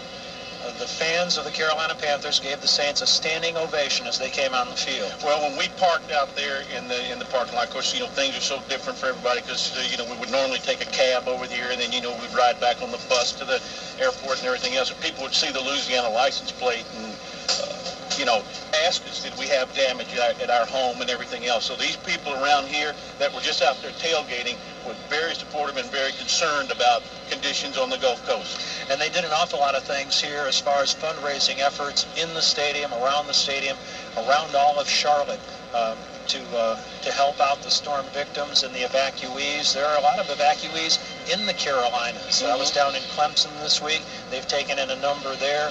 There are more being taken in Charlotte. And so, for a week, at least, the New Orleans Saints are America's team. And when could you ever say that? And it's, how long has it been since the Saints have been 1-0? They by far lead the first league. Place. Yeah, by far lead the league in losses on opening day. And, yes, it's happened before, but generally speaking, I think that's why, come opening day, that usually the Saints are always underdogs, especially when they are on the road. What was a big key? It looks at every game. We won the turnover battle. We converted third down. We were 7 for 10 after 3 quarters. That's 70%. Well, that's winning football. That's how you have those long drives, control the tempo. I think after the coaches looked at the film, one player they're going to see on defense that had an awesome game and made plays, not only rushing the quarterback at times, but making tackles, was Will Smith. He had 1 sack. He had 4 tackles. He was in there a number of times on running plays, and I think they're going to be real pleased with his performance. The linebacker, that position right now is almost about platoon. Whoever's hot during the game is the one that's going to stay in there and end up playing. Well, I tell you what, you mentioned Will Smith, exactly right. I mentioned to Jim one time they took a running back and put him out in motion, and he was the guy that went with him. But, our unofficial player of the game, I think, would have to be Aaron Brooks because of the performance that he had today. And, he's had his share of great moments and everything else. But to me, I think this is the most complete game that he's ever played. And then you look from the tight end position. If Ernie Conwell keeps this up, shoot, he might have maybe 3 or 4 games. He might have over 100 yards receiving. He was a big part, and you could see in the game plan that they were going to attack Davis in the secondary. Coach Haslett, like he said, one of the reasons that they were going to draft him, they wanted him as a run support linebacker type guy, not in space as a cover and safety, and they exploited that today and really went after him when he was in the game. Be interesting, too, to get the Saints' reaction after they look at the play of their offensive line and just see how well Jamal Brown played. Julius Peppers not only didn't have a sack, I recall only one time that he ever had real pressure. I'm going to tell you what, I know that on draft day there were a lot of people that were not real fond of that pick. Gosh, we need a linebacker. We need defensive help. I'm going to tell you what, that young man comes to play. And you know what? The Saints drafted and moved up to get Jamal Brown because they were afraid the Panthers were going to take him. The Panthers had a lot of problems on their offensive line last year. They seem to have addressed some of them, and getting Mike Wall from the Green Bay Packers, their offensive line certainly protected Jake Delhomme a lot better today and played better. But the Saints had put out that they were going to take Thomas Davis. They really wanted Thomas Davis, and they would have been content with Thomas Davis, but they saw Jamal Brown there for the picking. If they were to move up in the draft and beat the Panthers to him, which they did, the Saints took Jamal Brown, and the Panthers took Thomas Davis. And so far, I think the Saints are very, very happy that they made that move. Well, and I know Deuce McAllister didn't have 100 yards rushing today. That's a stout defense that Carolina has. But you look at the way that the Saints had the drives, where they were able to control the ball. They were able to control time on the clock. As Bobby has said many, many times, you dictate the flow of the game. And that's what it was, especially in the first half, until things got crazy in the last 2 minutes. But in that situation right there, when the Saints defense, if they continue to suffer the way that they have the last couple of years and everything else, if you can get those big, long, time-consuming drives out there in the field, you keep your defense off the field. Hook, I was even surprised after the preseason, giving up almost 150 yards a game, even though they did give up that 39-yard run to Stephen Davis, how well most of the game they played against the run. Yeah, Carolina had a lot of 1- and 2-yard runs, and they weren't getting gashed like I thought they might have, today. Yeah, you usually see 3 or 4 39-yard runs a game. Well, Mike, thanks once again for the efforts of Robert Carroll our engineer, Bobby Aver, Kenny Wilkerson, who's down in the locker room, Hokie Gaijan, the support staff we had up here in Carolina. It was a game unlike any other the Saints have ever played, given the circumstances, and you just can't say enough about their effort today. We hope the Saints fans are as proud of them as the Saints are of their fans right now. Amen. Well, that's the end of our game.